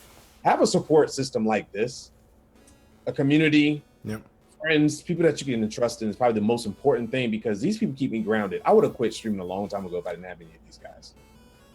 I get really deep and emotional with them, my mods, my community. I sent out a sub letter that I thought I'd never send out because I'm a guy that's straight to myself. So don't be afraid to ask for advice like you just did. I mean, because we're going to give you the straight up. I'm going to give the straight up. I'm not going to bullshit you. I'm not going to say, no, jump on that hype train, man. Play Doom tonight while Cole is streaming. You'll be good. No, you won't. No, it's not a good idea. And that's positioning yourself doing that type of game. So there's a smart way to do it, Will.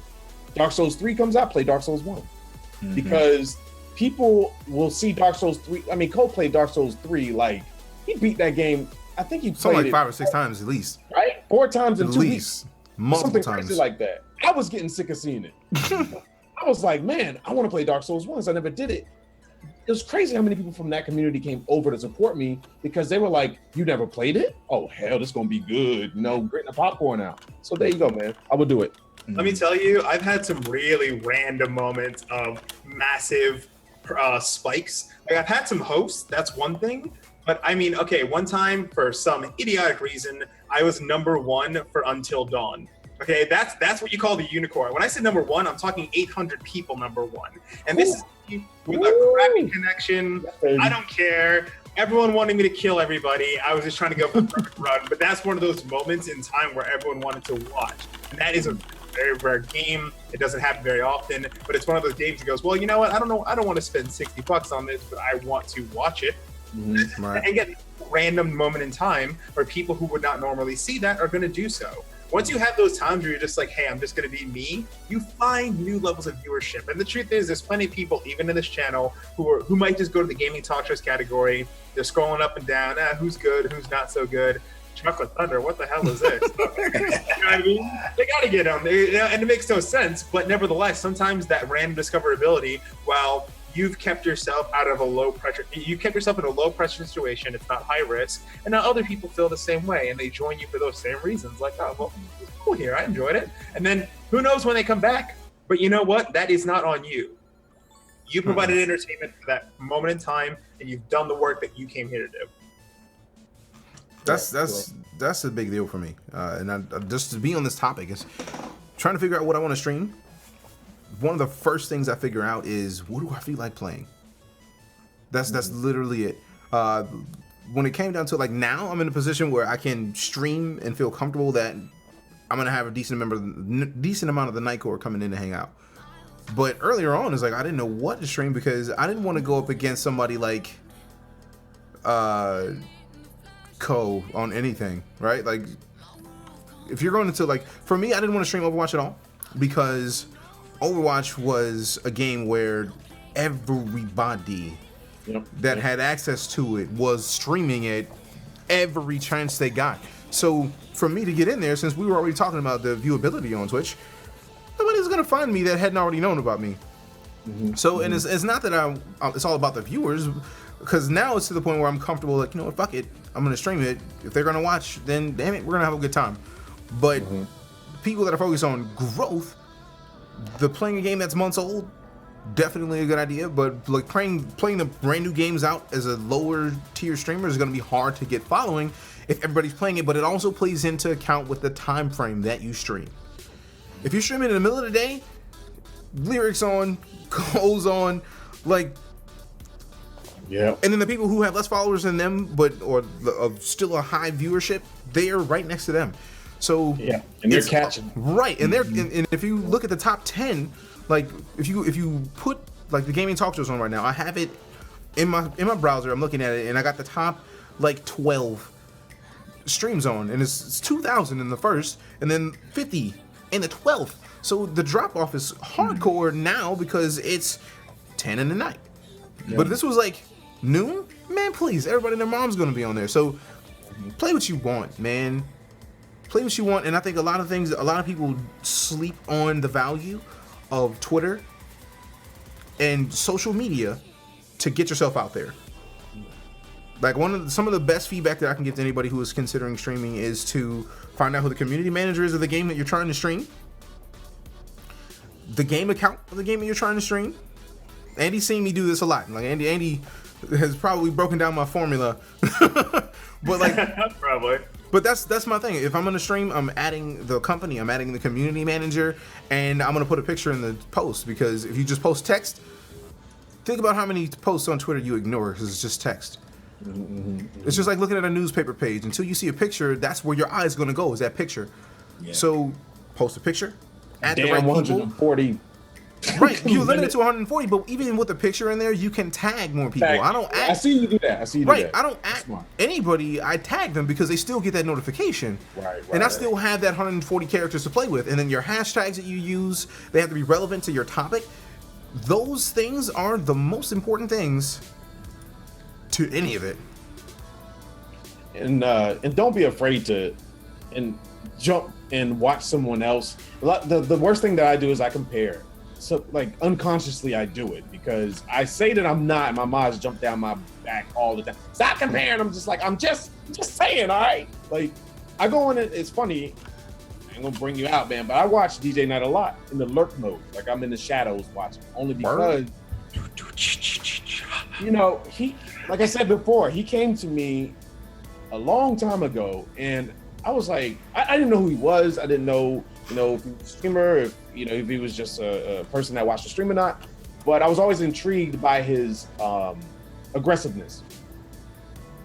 And I was just like, okay. So when I started dipping in numbers, I started looking around at my friends and seeing what they were doing, how they're doing with streams, people that I know that don't really care about the numbers game too much. When I was watching them cast, I was like, okay, he casts a lot like me. I might be a little bit more crazy than he is, but we're a lot the same. So that's when the question pops in my mind, like, what am I doing wrong and stuff? But don't be afraid to look at other people that favor you or similar to your style, but try not to compare it. But that's easier advice given because you're gonna do it. You're gonna see somebody on Twitch that's partnered with 5 viewers. You're gonna piss you off if you're not partnered. It's just how it is. But yeah, it's a hard hump to get over. Will to play what you want to play, man. And, do the hump. One more. The hump. No, sorry. Okay, the Humpty Dance is your chance to do the hump. Do it, baby. Do the Humpty Hump. Doing the Humpty Hump. And this echoes something that Andy has said to me before a long time ago as well. Is that it's all about like what you feel like playing. I mean, you might not get the exact numbers that you're looking for at any given time, but people going into your stream are always going to be able to tell if you're just kind of like not really feeling it or not really having a good time. Like that's the thing that the people want to see. They want to see you having fun. They want to see your reactions. They want to see how you're going to play the game and how you're going to approach the situation. If you're not having fun, then people know. All right, so I do want to touch on something. Old Man Blue pointed out something earlier in the chat. He was saying, I try not to do this because it breaks conversation, but it said, not playing games that you enjoy for fear of losing viewers, isn't that setting yourself up for burnout? As a streamer, we should never be looking in the viewer count. Enjoy what you're doing, the viewers will eventually show up. That is factual. But at the same time, you kind of have to look at both sides. If you're looking for growth and you're looking for continual growth over time, continual growth is almost impossible. That you're going to drop down. That's how Twitch works. Everything is a roller coaster. It's up and down. It's going to adjust. But to touch that specifically is like, if I play a game, you can bet your ass that I like it. Or I'm trying to find out if I like it. My Steam library is massive. Right? Like I have a ton of sci-fi and space games that I can play at any given time that I don't know if I like. Or I know I like. But one of the things that I have a benefit of is that I generally stream at 8 p.m. Eastern. If I could have woken up earlier today, I probably would have streamed earlier. And I was actually lucky enough today to be on while 2 fairly sizable streamers were on that I know. And they were like, man, we got to sign to see if so-and-so wants to play. And I was like, well, yeah, I'll play. And they were like, DJ, come play. So I got to play with a couple sizable streamers, but everybody doesn't have that opportunity. And if you're trying to grow, you do have to play a game that you love, yes, but if you're still a small streamer, it's going to happen. You're going to get your viewers, but in my head, I'm still like conflicted between growth and retaining my audience. And while I don't focus on it, it's always there, right? Like, even if there's a small glimmer of, am I paying attention to it, I do have to make sure that I'm not going to alienate people that are Nightcore that have come to this stream because they like my stream. Yeah. So I have to, do I have to play space and sci-fi games all the time? No, that was proven today when I started to play freaking Gang Beasts, which is neither space nor sci-fi, and everybody showed up and was like, well, damn, this game looks awesome. Cool. But there's a lot of different factors that come into play to it. When I stream, I don't have somebody who's got 9,000 viewers in the game that I'm playing. And that, in my opinion, like, it's a smart thing to like watch Twitch and learn from people, but you also have to make sure that you're not setting yourself up for failure. Right, exactly. And that's more what I'm referring to when I say watch who's streaming what and don't stream in that specific game. It's not because I'm not telling you to not have fun. If you're trying to grow, going into a game like Overwatch in the middle of the day when Code Carnage is going to be streaming it, when Lyric's going to be streaming it, when Sodapop is going to be streaming it, you have these massive streamers that when you go to the games menu and you go in the Overwatch, the only thing you see in that top page is the people that start with, like, if Lyric's in it, 30-some thousand people are going to be there, and then the next 15, 20 people are still in the thousands. So when he drops off, they're gonna go to the next big stream. Right. So then, like, when the top one goes out, it's just a constantly rotating view of the top people in that game. So that's why, like when DjTechlive wants to do something, we're talking about like changing your focus. I changed my focus, and it worked because I'm still playing games that I love, right? And playing a game that you love is key, extremely key. But you also want to make sure that you're not putting yourself into a sea of everything. Like when he said, when Dark Souls is being played, when 3 is being played, play 1, you're still playing Dark Souls. Still play Dark Souls all damn day. But playing Dark Souls against the newest Dark Souls that's out, like nobody wants to watch Uncharted 4 because of spoilers. Nobody wants to watch Dark Souls 3 because of spoilers. But they're being watched. They're just not in the smaller channels. They're in the gigantic channels because they can just leave them up and not pay attention. So it reminds me, I was supposed to be downloading Uncharted. Oops. Yeah, go do it. Go do it. But there's a lot of different aspects to this. And Stargater, you're talking about trying to get in touch with larger streamers is tough to work with. It's not, you don't necessarily want to work with larger streamers. You want to work with yourself. You don't want to be the person that's like, all right, let me ride somebody's coattails. See, there's one thing I can say. I'm sorry, DJ. I didn't mean to interrupt you. No, I was going to make one more point, and then feel free. When I say I got to stream with 2 larger streamers today, that's because I've met them both. Like, I mean, I'm trying to skirt it, but like, I met Elohim at TwitchCon, and I've talked to Elohim bunches of times since TwitchCon. We've talked bunches of times since TwitchCon. Like, Bikeman, team, right? Like, we're both on the coalition. I met Bikeman at PAX South because of the Nightcore, and I met him personally. We talked for a couple of minutes, and then he came in the stream and subbed. So like, that's a big deal to me. I'm not trying to ride their coattails, but it's like, if I get to play with people that I know personally that I don't get to play with much, well, hell yeah, I'm gonna try to play with them. But when it comes down to, like, one of the things that I saw during Rocket League, right? I was still a really, really small streamer during Rocket League, but people were like trying to challenge like the people that were in the #1 spot, and the people that are in the #1 spot have tons of people coming at them all the time. That's why you don't want to necessarily focus on the gigantic people. There's a lot of people that are contacting them on a constant basis, so they probably don't check their DMs. Like, Lyric doesn't even, he mentioned on his streamer thing that he doesn't read his Twitch messages because it's nothing but, can I get this, can I get this, can I get this? Like, I'm still a small, spam too. Right, like, and I've got people in my inbox like, hey man, can I get a shout out? It's like, yeah. Who that? No. Can I get your number? Right. It's Can like, I have it? Can I have it? I made that point. Like, I know Lyric grow personally, and I met him at TwitchCon, and I didn't even know he knew who I was. We were standing in the line together to do our broadcast separately. He had to do H1Z1, I think, I had to do a charity drive, and I just looked this way, and I was just like, "Hey," and he was like, "Oh, DJ," and I was like, "What the hell?" Like, you know me. So ever since, right, we've been pretty cool. And when I sub in his channel, a resub, he's like, "Yo, DJ, how you doing, man? How you doing, brother?" Like, it was on a personal level, but I will never sit there and ask him, "Hey, can I play with you?" Granted, I played Black Wake with Lyric, Shorty, Waffle, all those guys. But what they do is they break off into their own zone. Yep. And they go over there, but I'm still over here. I'm still playing with them.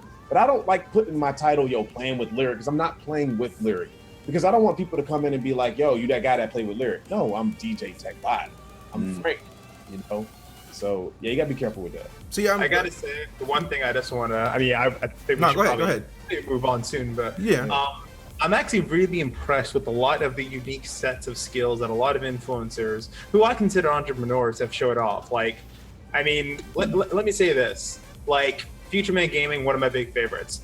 And he's got his own thing. He conquers his own channel. He's got a brand. He's rocked it.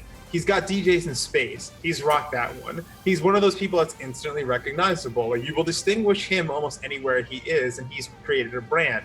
And there are other influencers out there who've done the exact same thing on Twitch. They're not on YouTube. You know what I mean? Like, there's certain people you go, "I know exactly who that is. I know exactly what you're all about." And that's, that goes back to business 101, guys. You know what I mean? Like, you have to stand out. I mean, there's 300 Italian restaurants, on one block. What's going to make someone come in for your chicken parmesan versus somebody else's? You know what I'm saying? Standing out is one thing and being zany is another. Sometimes when you do one thing extremely well, or sometimes when you just handle business your way, that is more than enough to make sure you secure your spot. Mm-hmm. Like this, there's no two Jenna Marbles out there. There's no two Markipliers out there. There's no two, let me think. I'm trying to make a better example. ASAP Science, one of the most unique. There are two Andy Must Dies out there.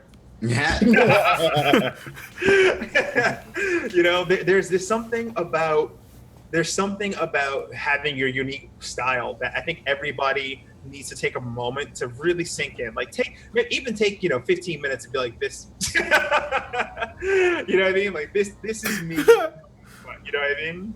So that's just how I see it. I think that's something we can definitely take home with us, because really, Frank, the day that you guys leave the game, all right, and this is my last statement on this topic, and then, anybody else wants to jump in, but the day that you leave this game, the day you're no longer streaming, the day that you're finished with being an influencer in some way, you still have to continue to find a way to be unique.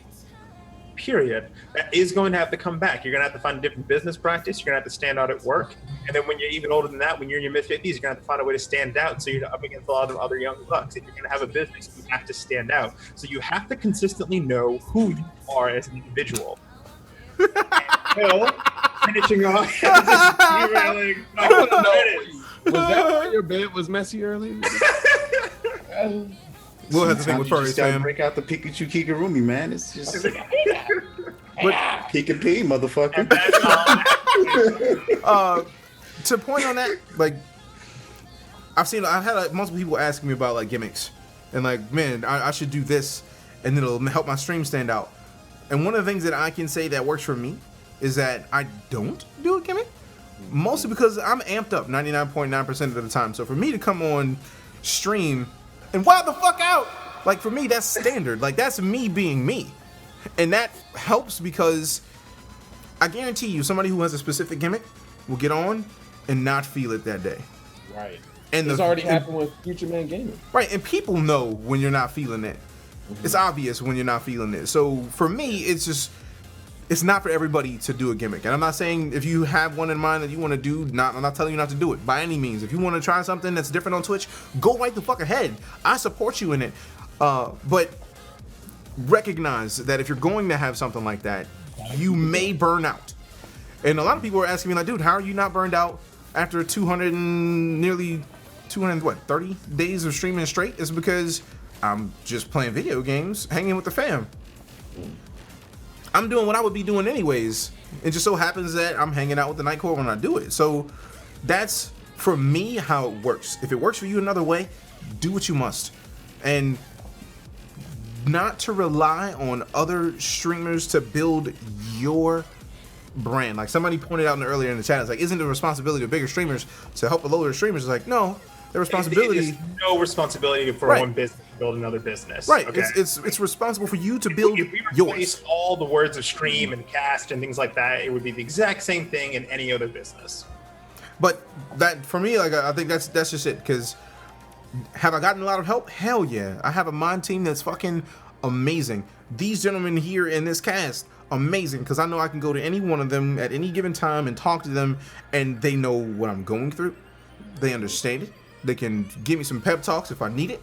And that's the kind of thing that you want in your life, is more people that you can talk to and less people that you can say, help me grow my stream. It's like, because the key words in there, help me grow my stream. What was that second to last word? My. Personal responsibility. So if you're not building your own stream by putting forth the effort, and I like to think between all of us, you've had a lot of tips on how to do that tonight. Twitter, do not sleep on Twitter at all. Community managers, a big deal, because I know Andy got sick of me adding him in tweets when... What? I guarantee he was like, bro, dude, seriously, shut up. Stop sending me tweets when you play games and I got you in. I don't notice when anyone tags me. I have, it's just there, and after a while, sometimes I'll get tagged by certain people. It's just part of the nature. Like, I'm not worried about it. He notices DMs. Because it goes down in the DMs, baby. Yeah. But I'm always like, yo, Andy, what about that game too? That's a week old. Why are you coming at me? I had like a really interesting aha moment, because what you guys are saying is completely true. Like, it's really about building your brand and really not about like trying to get handouts from people. I'm gonna shout out a name since everyone else was. I interviewed another YouTuber and streamer, Drifter. He's really well known. Oh, Drift. He's awesome. Yeah, man. He's really well known for his in-depth like Call of Duty stuff, but he's a really, really fucking smart guy. And I interviewed him and I was talking and blah, blah, blah. He was like, he looked at me, he was like, I've seen your stuff before. I was like, what you mean you see my stuff before? It's because it was, he recognized that I was someone who like actively was a fan of his actual stuff. And so that also goes a really long way as well. It's like you become like one of the regulars with people who are going to someone's channel. It's like, oh, I recognize your stuff, or I recognize you. That's one of the best ways to continue building communities and being a part of communities is to network and be in those situations and be in people's streams, be in people's YouTube channels, write comments, put the like button, share it. People see that stuff. And you know what? I can whittle all that down into a smooth sentence that will help everybody out there that wants to be a better caster, that wants to build their brand. Be a part of the community that you're in. That's it. Be a part of the community. I can't tell you how many casters that I sit and watch their streams. When I get off stream every night, when I say I'm about to go to bed, I can't immediately go to sleep because I'm still amped. So I wind down by watching streams and chatting with streamers, because I know some of the people in the night will be like, dude, I thought you were going to bed. It's like, well, I'm not sleepy, but I'm trying to calm myself down so I can sleep. I hosted tech and hung out in tech's room for an hour or two before after stream, but it's because I love being a part of this community. That's it. Like, I see his ass everywhere. Yeah. I'm like, is he following me? Nah, but he's always been that way though. He's always been there. So, but that's the thing that it is to me, is it's a community that we're a part of. We're streamers, yeah, but we're a part of this community. So hang out in the community. Go into people's streams. Like, I go into plenty people's streams. I go into Simply Under's stream. I see her in the chat. Like, War's gonna hate me for it, but he streams on occasion. I snuck into his stream. Like, I sneak and watch streams because I like streaming. I like the community aspect of it, and that's the biggest thing you can do to help yourself, is be a part of the community. Don't look at it as I need to grow based on somebody else's, they got a large audience. Because if you go in there and say, I want to take your audience, or like you say, go into a stream and be like, hey, can you get a shout out? It's like, no, because you're trying to take an audience. But if you're a part of the community and you engage with the broadcaster like a person and not like somebody who has something like you want, they're gonna want to host you, or they're gonna want to send people to you because they know you. It's like, oh, well, I didn't even know you streamed. Well, cool, then let me stop in your stream. So it still boggles my mind to this day how many people recognize me. Like, because I still get blown away when I walk up to people and they're like, oh, DJ, what's up? And I'm like, there's another DJ in here, ain't it? Like, you're not talking to me. You're not talking to me. So that's it, because I'm part of the community. When you're a part of the community that you want to be a part of, and when you're continuously engaging people, that's how you do it. That's how you grow.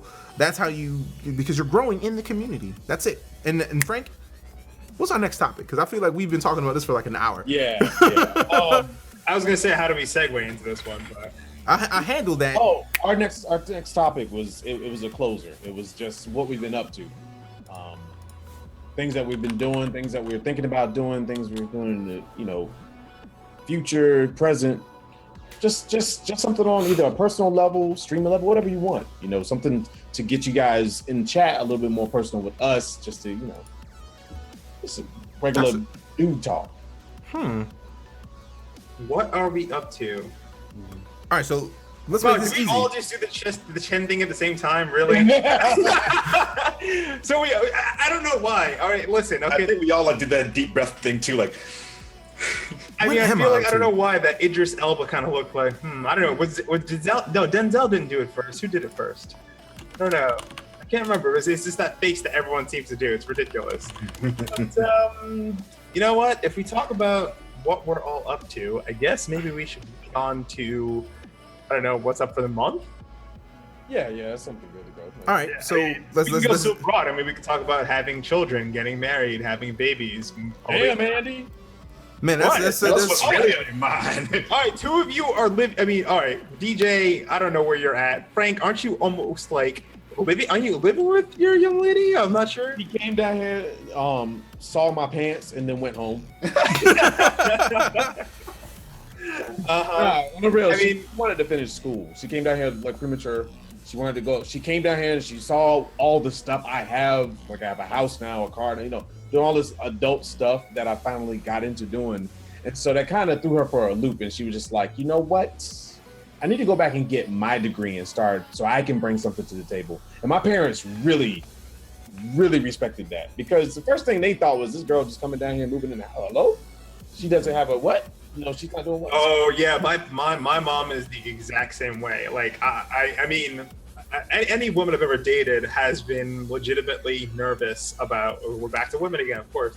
Any woman I've actually ever Oh, dated yeah. has been legitimately concerned with my mom. But I do legitimately have an entire family of overachievers. Like we all just get it, and I gotta say it's intimidating to see my mom question the woman that I'm dating, and not to the point of like, what are you doing? What's going on? But if you give like the wrong answer, you maybe have 10 seconds to fix it, or she'll write you off. That's it. Like I've seen what that's like, and it is terrifying. Like, you know what I mean? Because now I've set a standard for everyone else that I'm around and things like that, and it's just like, I didn't realize it was like this. Because most, I'm thinking, no, I'm going to bring a lady home. Oh yeah, my mom's cool. Whatever, we're fine. And then these questions that I didn't expect come out of nowhere. Like, oh, I didn't realize you were curious about politics, Mom. So I'm just saying that I give your girlfriend such amazing respect. Yeah. For like, real. I mean, it's not to say that she was required. She got to bring it to the table, but she knows her value, and she wanted to prove that. And you know what? She now no one can question her for any reason whatsoever. So that's fantastic. Well, do you have siblings, Andy? Do you have any siblings? Yeah, they're all as crazy as I am, but I don't. Oh, Oh, so man, you were the focus. Right. Those gonna be the real. You gonna take my baby from me? You better be flames. My mom is Asian and French, so damn, you got it. I'm attached to the hip by her. So it's like she calls me every morning at the same time. Every morning. Every morning. Just a, Yeah. but no, I mean, I'm one of 4 siblings. My father has another son who is, Anyway, but my little sister, she's 16 and currently a prodigy, Miss Black Teen, Talented Teen Rhode Island. There's my little brother who's just got home from the National Guard, happy for his service. Currently developing a lot of things. Can dance very well. Hasn't found his way just yet, but I guarantee he'll blow us all away. Me. I'm me, whatever. No, nothing too crazy there. My big sister, let's see, nailed her master's before 23. Has worked at several banks. Handles her son pretty well. Handles business. Our family's just kind of ridiculous. You know what I mean? We all, only had mom in our lives. Didn't really have dads floating around. So she worked really hard. So I don't know how we got here, but yeah. well, we were still talking about what we were gonna do for the month, and but I know that I actually know the feeling that Tech's talking about, because my girl lives in like across the country, so I'm in a similar situation. So it's like, when I get off, I don't plan out as far as like a month in advance. I probably should start, but when my girl's not here, I wake up, I feed my dog, I walk my dog, I go to work, I get off of work, I come home, figure out which game I'm going to stream that night, and then I start getting prepped. And my prep, I figure out which picture am I going to take. Like, am I going to take it to the lobby? Am I going to take it to the characters like screen? I take my picture, I post it up on Twitter, I get that ready. Then I get my OBS situated. Once OBS is situated, I'm pretty much there. Then I get my Steam open, I get my Discord ready so I can put out my notifications, and then the Twitter, and then just put all that out, and then I leave it on for a few minutes while I'm finishing up the last little bit of coverage, and then I go into it, and then I'm there till I'm asleep. So that, I feel like that alone keeps me busy. So I hustle, man. That's really what it comes down to. It's like when I know new games are coming out in the genre that I play, then yeah, sweet, it's on. Like the last 2 weeks have been busy as shit, cause we had Dreadnought come out and Everspace came out in the same week, days later, and I went and back in the day so I could get in on Everspace. And then the team from Rockfish came in and was giving me codes to give away, and they were in the chat helping to speed people along. And then Dreadnought, they called a bunch of streamers out. I was on that list, so I got to stream that. And then we just got Stellaris this week. So we've got a lot of awesome space games coming out. So I've been busy as shit because there's not going to be a constant flow of space games. But there's always a sci-fi aspect of a game that I want to play, that I can play, and there's still a ton of games that I haven't even remotely touched yet. So, in my mind, Mirror's Edge is going to be one of the next focuses, but they will push that one back, and if that one is too close to No Man's Sky, I may have a problem. Man's Sky, baby. Bruh, No Man's Sky is going to be loving life. Oh, man. And let's not forget about the game behind me. I still play Star Citizen. I haven't streamed it because I try not to get... One of the things that I try not to do is burn out. Mm-hmm. And when I say burnout, and I mean play a game too much. Mm-hmm. Like you can easily play a game too much, and I don't want to get to that situation. And that's why I like that. Even though by switching to space and sci-fi, it's not me denying my favorite games. It's just like I can play anything in the space and sci-fi that fits what I like to play, and that works. I can still be variety within space and sci-fi without burning out on because that's one of the things that I like. Somebody asked a question of how to make themselves unique. It's not about necessarily making yourself unique. It's about enjoying yourself, enjoying what you do. And if you're playing a game that you're sick of, your audience will know. And it'll be obvious. They'll go on the stream like, man, he ain't digging this at all. You can smell it. I'm telling you. Right. It's like, he's not digging this at all. What the fuck? So then you switch it up. Play something else. Play something that makes you happy. That's how you keep people around. You have a good time, and then that's it. But if you can feel like, all right, I might be sick of this game. By the time you get there, you need to be figuring out what other game you can play. That's right. it. But have something awesome. That's the not. Oh, sorry. No, I was just gonna say. I was gonna wrap up by saying that's pretty much how my month works. Is, am I sick of this game? No. Cool. I'll play it again. Honestly, I'm gonna knock mine out. I got E3 prep. Period. That's the next month and a half for me. Yeah.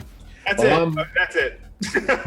I'm in a bad position right now because I was an MMO streamer fully. I haven't gone away from them. I'm strictly big time variety, so I'm doing art cast. I'm doing MMOs. What? I'm doing MMOs. I'm doing variety streaming as in single player games. So now I'm in a playground. But the thing is that right now is a time where games are kind of slowly coming in and slowly are not there. So you're waiting on the WoW Legion. That's going to be the MMO that I hit because it's consistent. You got Doom coming out, which everybody and their mom is streaming, but I'm still going to play because I'm going to have fun with it.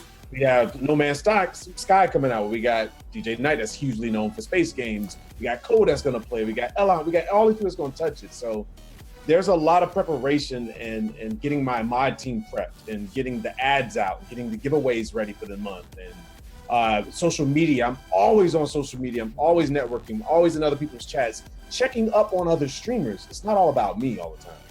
That's how I operate. I remember telling DJ Knight, make sure you hang out in Co-Carnage's stream a little bit more, man. We need to see your presence. Because if you need a good stream team, you might want to just hang out. He did it, instantly. Probably because he was already working on it. Well, one of my things is I would be in Cole's stream as much as I can, but I work during the day. Right. And that's right. problematic. But on the bright side, I work in games, so I can have a stream up and they not worry too much. So I'll pop it up and I'll just go in there in the morning. Hey, what up, Cole and the Coalition? How y'all doing? And it makes me feel awesome every time he says a DJ night. It's like, oh, Yeah. It's like I'm here. right. But yeah, How do you guys think I feel when you shout me out? Like I love when Will or you guys, oh shit, it's Andy. Oh my god, and you all seem to button up a little bit when I show up. I don't know why. man. I blush a little bit. Black people always can't over- blush. What's that? What were you saying? Hey, we You know what? speak for You know what? yourself. You were talking about me? You were talking about You're me? gonna keep that up the rest of the cast now. No, Oh, keep hell it yeah. up. Oh, hell yeah. But yeah, that's Oh, it ain't going nowhere. I've had it since what was it? South? This ain't going nowhere. I'm hanging us on the wall, baby. But yeah, that's how I kind of prep my month. But I'm really busy. Like I work a 9 to 5. I'm in IT. I do corporate IT for a hospital, a large hospital. So 9 to 5. As soon as I get off 9 to 5, I go to the gym. Hit the gym. I cook my food. After I cook my food, I'm prepping for stream and getting that ready to go. I'm talking to the mod team, trying to get them hype up, trying to get people in the chat, make sure they're hype. And if you're gonna do this, there's 3 ways you can go about it. You can either go about it for the love of it only and not worry about anything, but hey, I'm just gonna turn my stream on. I have e-machines and we're gonna have fun playing Sims or whatever. Or you can get into it and say, you know what, I'm gonna start it off as a hobby. If it can be something cool, if not, then I'm cool with that. Or you can go in for the wrong reasons and try to make a buck. I was always about community. So that is actually a little bit more work because you're prepping so much for everyone else, including yourself. So yeah, my month's busy. So this month we're expecting Doom tonight, finishing Dark Souls 1, probably gonna automatically just jump into Dark Souls 3. I let it marinate a little bit already. I feel if I don't jump on that train, Marinating? put a little bit of butter on it. Rub it down. Fucking Jesus. So I was I'm gonna just saying, a butter marinade with a little bit of paprika, salt. No, let's not talk about food. Continue, Frank. I'm just Continue. saying, it's Frank, heavy dry please rub continue. And a compound butter. No, You rub down the no, pork butt, and then you no. rub. Is that But the can you use chocolate, like a chocolate-based sauce with it Actually, as well? no, if that's if you're making mole, you can use shredded chocolate base, a little bit of coffee for a blackened kind of thing going on. But yeah, Hey, man, you gotta stick with the theme. yeah. That's gotta be a meme. I am so sorry, guys, but you have to understand, I'm the only one out of this group that won't be streaming or working. Everything I'm doing is NDA. I can't talk about any of the stuff I'm doing anyway. And then half the other stuff is I'm going to be MIA for other NDA stuff. So yeah, I'm going to be cooking a lot of shit later. Okay. Be posting a lot. I'm just saying, a lot of porn's gonna be on your Twitter. Oh yeah, I'm actually, food. tomorrow night, actually, I have to totally sellout mode. Tomorrow night, Domestic Dan and V Prolifera are actually coming over for dinner tomorrow night, so I'm cooking with them live. So I'm going to be cooking. They're going to be talking and answering questions, and I'm actually setting. I would try Yeah, to- Dukem was here the other day. Where's my invite, Andy? What? Where's my invite, fam? I'm just saying, you have to fly here. Everyone else literally flies here for food. I mean, if I can't bring Chef's Table to you, then I will bring you to me and handle it. This is like the best long distance food booty call I've ever come up with. Bruh, I'm down. It's a beautiful. It is Yeah. pretty, ain't it? Beautiful. Ain't it pretty? Yeah. I never had chicken and waffles before. I'm just saying. Really? I have 4 different recipes. One of them is a slider. All right, we gotta stop. Yeah. Real fast. Oh. So, Will, What's your month look like? Before I even go on my tangent of what the fuck I'm working on, I would, DJ Knight, you had like a really eloquent way of explaining what Chocolate Thunder was, and I don't know yeah. if you want to do that now, if you want to do that I mean, after. I can do it No, now. no. He's got to do it, and you have to introduce this. You have to preface so we can capture and tell people why this All right. podcast is called Chocolate. All right, guys. All right, so that's something they asked me like when I proposed it. First off, I like the idea of Chocolate Thunder because it's a stripper name, right? Let's be real. But What stripper do you know named Chocolate Thunder? It's a basketball I don't player. know anything specific, but I've heard it my whole damn life. My friend told me. Fam, like I've been into the store with Epic and the girl was like, I thought his name was Chocolate Thunder or something. I was like, what the hell? So this has happened to me multiple times in life, but when it comes down to it, I like the Chocolate Thunder because one of the things that when you hear thunder, right, you know off in the distance, there's something that's going to change things that are near you right now. When you hear that thunder get closer, you know that something's gonna go down. When you hear that thunder right above you, it's raining, and that rain is gonna change your local environment. And what it does is, when that rain leaves, plants grow, flowers bloom. That rain helps life, and that changing, that feeding of life into an area that there may not have been before. For me, that's what the thunder signified. That 4 people that just so happen to be of a chocolate complexion can be a part of change for the better for the Twitch community. Even if it's just a small piece of it, in my opinion, that's a big deal. So yeah, I like the idea of people thinking Chocolate Thunder because they come in with their ones out like, oh shit, we about to see some Chocolate Thunder. Yeah, let's get it for the Chocolate Thunder. But then you stay because it's for people that are that enjoy their communities, that are genuinely happy to do what they do, and the communities that are all together. Like literally, this is all of our communities in one stream right now. Even if it's not the whole community, it's a bunch of our communities mingled together in one place. Because we are bringing more of what we are into Twitch. Wow. And you can't beat that. In my opinion, that's a beautiful thing. So yeah, I'm completely all right with Chocolate Thunder because I want to be a part. I want to be an agent of change for good. And I feel like we can do that. We all have a focus on our communities. We all have... What? You should clap. Because that's what I want to do. It's just like Clap. But no, like, That was a beautiful explanation, my man. that was the goal. Yeah, bring your ones, please. Feel free to bring your monies. But Yeah, I'm happy with that. But I like the idea of it. Black Mamba would have been too many things related to Kobe Bryant.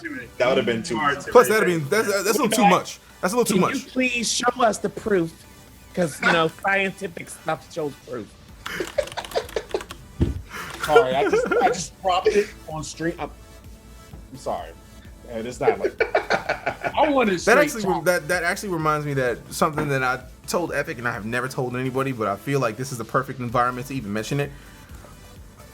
For those of you who don't know, like anytime I link something to Amazon in the stream, that's an affiliate link. By getting it, you're helping yourself. No, I've told them you're helping the stream by getting it. I mean, you're also getting the low prices of Amazon, but somebody bought a massive, like, solid, like, deep black dildo. Oh, where is this going?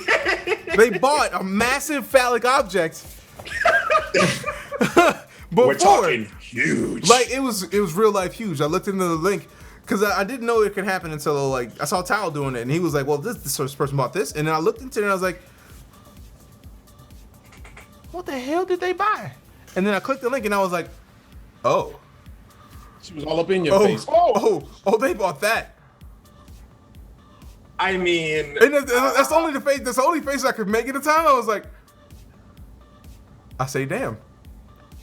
Should we take a screenshot of our shot faces, or I don't really know. Someone out there, please take a screenshot of that. Or real life, somebody probably already got a screenshot of it. I imagine. For me, it's just like that lets me know that somebody apparently really likes the stream. I mean, after that Somebody I got me a really personal likes the stream. Yeah. the young lady who sent us the chocolate eating GIF legitimately made that so over the top that I didn't even know It was. It was so amazing. It was so good. So it was so good. We gotta show that, man. If you guys don't know what you we're talking dare. about, Don't you gotta follow on Twitter. You really know that saying "Don't you dare" is gonna get me to do it, right? What happened? Like he said, we should show it. He was like, "Don't you dare!" It's like, bruh, I am so comfortable with showing that right now. I'm not going to. I'm not going to. I'm gonna calm down. I'm not gonna do it. But it's hilarious. Oh man. I don't even think eating is a thing. She was pretty much devouring that chocolate. She was.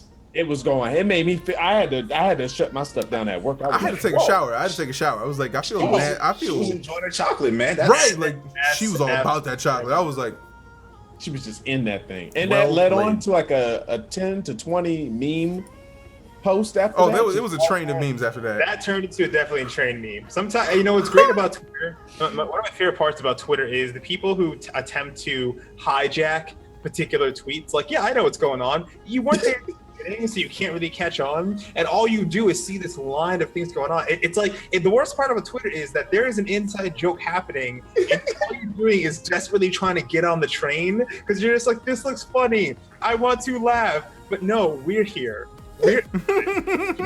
Like right now, I think anybody who's in this chat right now, if we tweet out a piece of chocolate and everyone retweets it, everyone's going to know why we're all laughing so hard.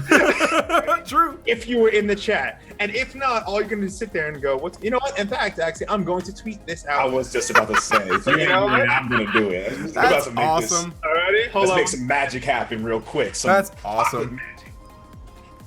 Alrighty, hang tight. I'm just going to do this. And that's the thing about it. Like that's the thing about social media. Everyone consistent. Oh god, that's a bad one. I can't do that. There's a lot. Yeah, that's a good one. There it is. All right, it's out, and I'm just gonna sit there and see what happens. Oh yeah, it becomes a train effect.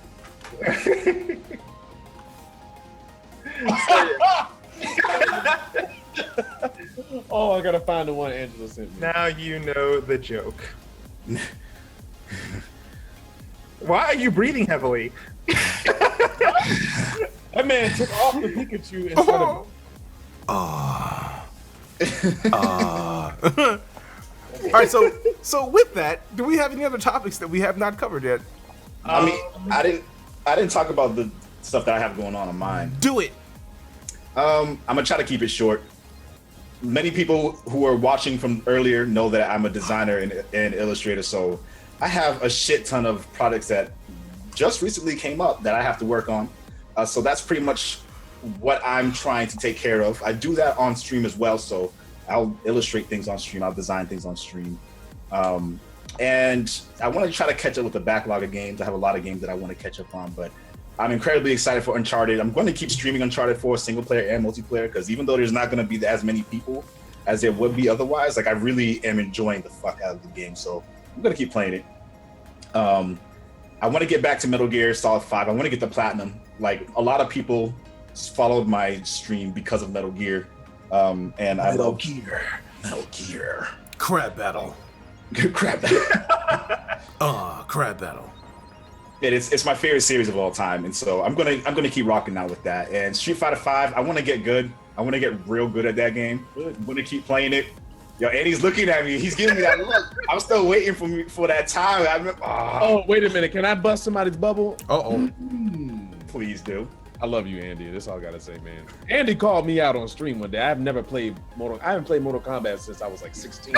I whipped that ass really bad on stream 3 times, and Andy called out lag. I just gotta say. You know what? No, I'm not taking that one. I'm not taking that one. Man, this thing is Damn well that game on PC had some lag. problems. You know what, Frank? On PS4, it was fucking terrible too. I played Andy in on Mortal Kombat as well, and I remember vividly trying to play, just trying. That game. I'm just sitting here. Wow, really, Frank? That's all you had. That's why you went there. That's all you had. That's all I did. Yeah, we both were lagging though. Believe me, you don't want to fight me in most games because half the time, I won't lie to you, except for in KI because I have not practiced enough with it. If I'm playing against somebody new, I fake it the whole time. But just saying.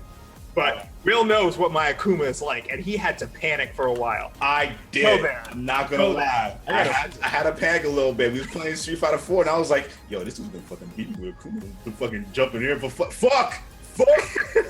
I was going in, man. That was some fun time. Oh God, what did DJ just say? I'm no, 8-bit got a Chocolate Thunder security logo.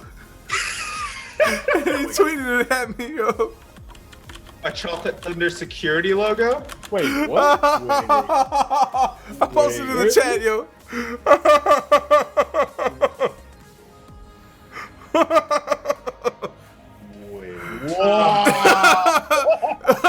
It exists. That's hilarious, yo. No! Are you That's security. That's part of the name. Yeah, but technically by patent issues in certain oh my God. Wait, we have to change our name?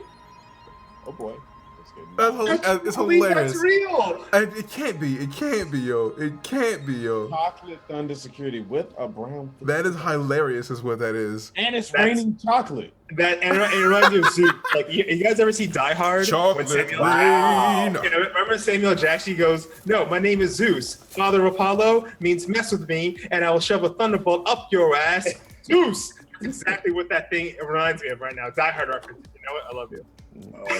Well played, 8-Bit. Well played. Wow, and wow. So Chocolate. That's not like a real thing, right? That's just like a thing somebody I would hope that's the thing somebody made up, but It might be strippers at the end of the day. that a true. That could be a stripper thing. But Wow. No, man. but real life, we got a side business. I gotta say, fam, can we get some love in the chat for all of our mod teams? Because mods Oh, yeah. make it so much easier for us to do what we do. So thank you, DJ's mods. Thank you, Will's mods. Thank you, Nightcore mods. Thank you, Andy, who's a mod in here who really don't have to be a mod, but Andy's cool as shit any fucking way. So anytime I can find a reason to thank Andy, damn it, I'm gonna do it. But principle of it. Thank you guys. Let me tell you, the mods have been mods across the world. Shout out to Mob Lord. Anybody tag True. him? Mob Lord is one of the best mods out there. He's taught me. Him and Evil Bunny are the ones who legitimately show me the ropes, and so did Ulala. Let me just say that there are particular things happening within the industry, some recent news that we're not going to touch upon now, but they are the reasons why we have safe places to enjoy our entertainment, and that's all I have to say about that. Oh, yeah. True. Most definitely. True. I'm grateful for the good mods who are there. And we also got Lucky chat. Misfit in the chat, who's a global mod who just got that, like, I want to say like a month ago. Tight work, Congratulations, madam. Lucky. That's Congrats. Oh, Lucky got a global? Yeah, Lucky got Nice, global. Lucky, You go, Lucky. congratulations. That's See? fantastic. Congrats for being awesome. Nice, I didn't know that. That's fantastic. Yeah, you guys, and it's funny, like, and another advice we can give you on streaming is, have that mod team, man. Have somebody that can back you up, because if it wasn't for my mods, wouldn't be here. Would not be here. Just being real. I'm gonna have to mirror that because there's so much shit like War. Man, War does so much shit. He is a robot. I swear he's a robot. Like when I got the Dreadnought codes, man, like he was pushing out codes in the chat like on the non-stop. Like, and I was having a long ass stream. He was just like, take these codes, fam. Say something in the chat and you get your code. Mods are the shit. So I'm sorry, I had to take this minute to do it. Right? Danny B is a fucking beast, yo. Yo, Danny B has been killing it. He just had a baby. He's been killing it. He's been killing it in this stream for a reasonable amount of time now. He's like, hey man, you want a mod? I'm like, well, yeah, I'm not gonna deny an epic ass mod. Plus, I know on a personal level that prop Danny B will fuck somebody up. Oh yeah. With a straight face, like. Not play. He don't fuck around. And then he thanks him at the end. Thank you. Right. I appreciate you're participating in this ass whooping. But not like Gotta go. right, but it's like, but that's I had to show love to mods because they literally y'all make it we do what we do because of you guys. But I'm gonna shut up. So we got 5 minutes left. DJ, Asmod, Frank, anybody else want to take us out? Anything else you want to close off with? And our next podcast is when? But we're doing this every week or every bi-weekly? We might have to do this bi-weekly. Bi-weekly. I think bi-weekly. Give us some time. Yeah. All right, so Plus we gotta Friday let is 2 our weeks of news come in. Yeah, right. So bi-weekly, and I think we should go out with shout outs. And for the record, I mean, I won't lie to you guys. I will be the most often absent from this cast, but I will have a replacement that will make you proud. There you go. Cool. So you want me to start off or? Please. All right. This is DjTechlive, aka Frank. I stream Tuesday through Sunday, 7:30 p.m. till 2 a.m. Sometimes later, depends. During the weekends, I go anywhere between 6 to 12 hours a day. During that weekend, I do split cast. You can look for some Overwatch late night when it comes back up. Justice Reigns from above. I miss it. Justice Reigns from Yeah, right. Dark Souls. You know, I'm just gonna be playing the games. Tonight is Doom. I think all of us are playing Doom, so check us all out. Hit me with the follow if you enjoy anything that came out of my mouth or any of these beautiful men's mouth. Also follow us on Twitter, please, because having us on Twitter is probably the best way to reach us. But I appreciate you guys listening, and thanks for having me. Will, next up. Hey man, this is Will BlackOni Wiggins. Once again, I want to thank everybody out here who is hanging out in the chat, whether you're lurking or whether you're, being active, making the jokes. You can find me on Twitter. There's an official Facebook page. I just started a BlackOni Collective page, which is a couple of other friends who are interested in getting into the YouTube scene. I've kind of created a space for them to grow in one way or another. So that's youtube.com/BlackOni Collective. But yeah, if you, like you said, if you enjoyed us, follow all of us. We're going to be continuing to stream. I stream mostly on the weekends. Weekdays, I like to stream artwork because I just have a lot of stuff that needs to get done throughout the week. So it'll be either that, random days within the week, streaming games, and then weekends games. Andy. Oh, no, I'm just kidding. My name is Andy Lunique, aka Andy Must Die.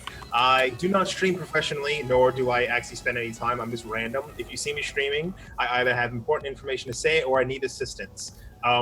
Guess which. However, in the future, you will see me within the community on Twitter. My entire career is based around Twitch and YouTube influencers and making sure the industry moves forward. You can quote me on that because that is my job. Done. All right. And those of you who are here, if you're in the stream, you probably know who I am, DJ Knight. I appreciate all of the people that are on this podcast because at one point or another, each one of them has helped me considerably in becoming a better broadcaster, which kind of coincides with me being a person. So thank each person that's on this podcast right now. I appreciate each one of you for being here. I appreciate the chance to actually have done something with a podcast for once. So yay.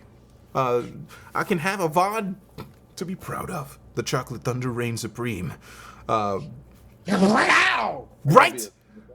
Chocolate Thunder reigns from above. Yeah, right. But no, real life. Thank you to everybody that is in here, because I say this all the time, but there are thousands of streams on Twitch that you could have gone to, but you decided to come here tonight and hang out with us. So thank everybody's community that's in here right now, because you're a part of the Twitch community and we are a part of the Twitch community. So thank you guys, greatly appreciate it. And if you give us a little bit, I'm gonna have to close out the cast once we're done here, and then I get the feeling that we're all gonna be playing a bit of the Dooms. So if you want to hang out with us for the remainder of the evening, we're going to be doing that, and we look forward to seeing you. So I'm going to shut my face, and we're going to end it here. And as always, I like to show love. I turned off the follow and the sub notifications, so thank you to the subs that have happened in the meantime. But I'm going to shut my face, I'm going to mute everybody here, and then I'm going to show love the same way I show love every night. I'm going to put that video up, we're going to show love, because we're going to temporarily shut down, and we're going to come right back with some Doom in a little bit. So thank you guys. Love you guys. See you soon.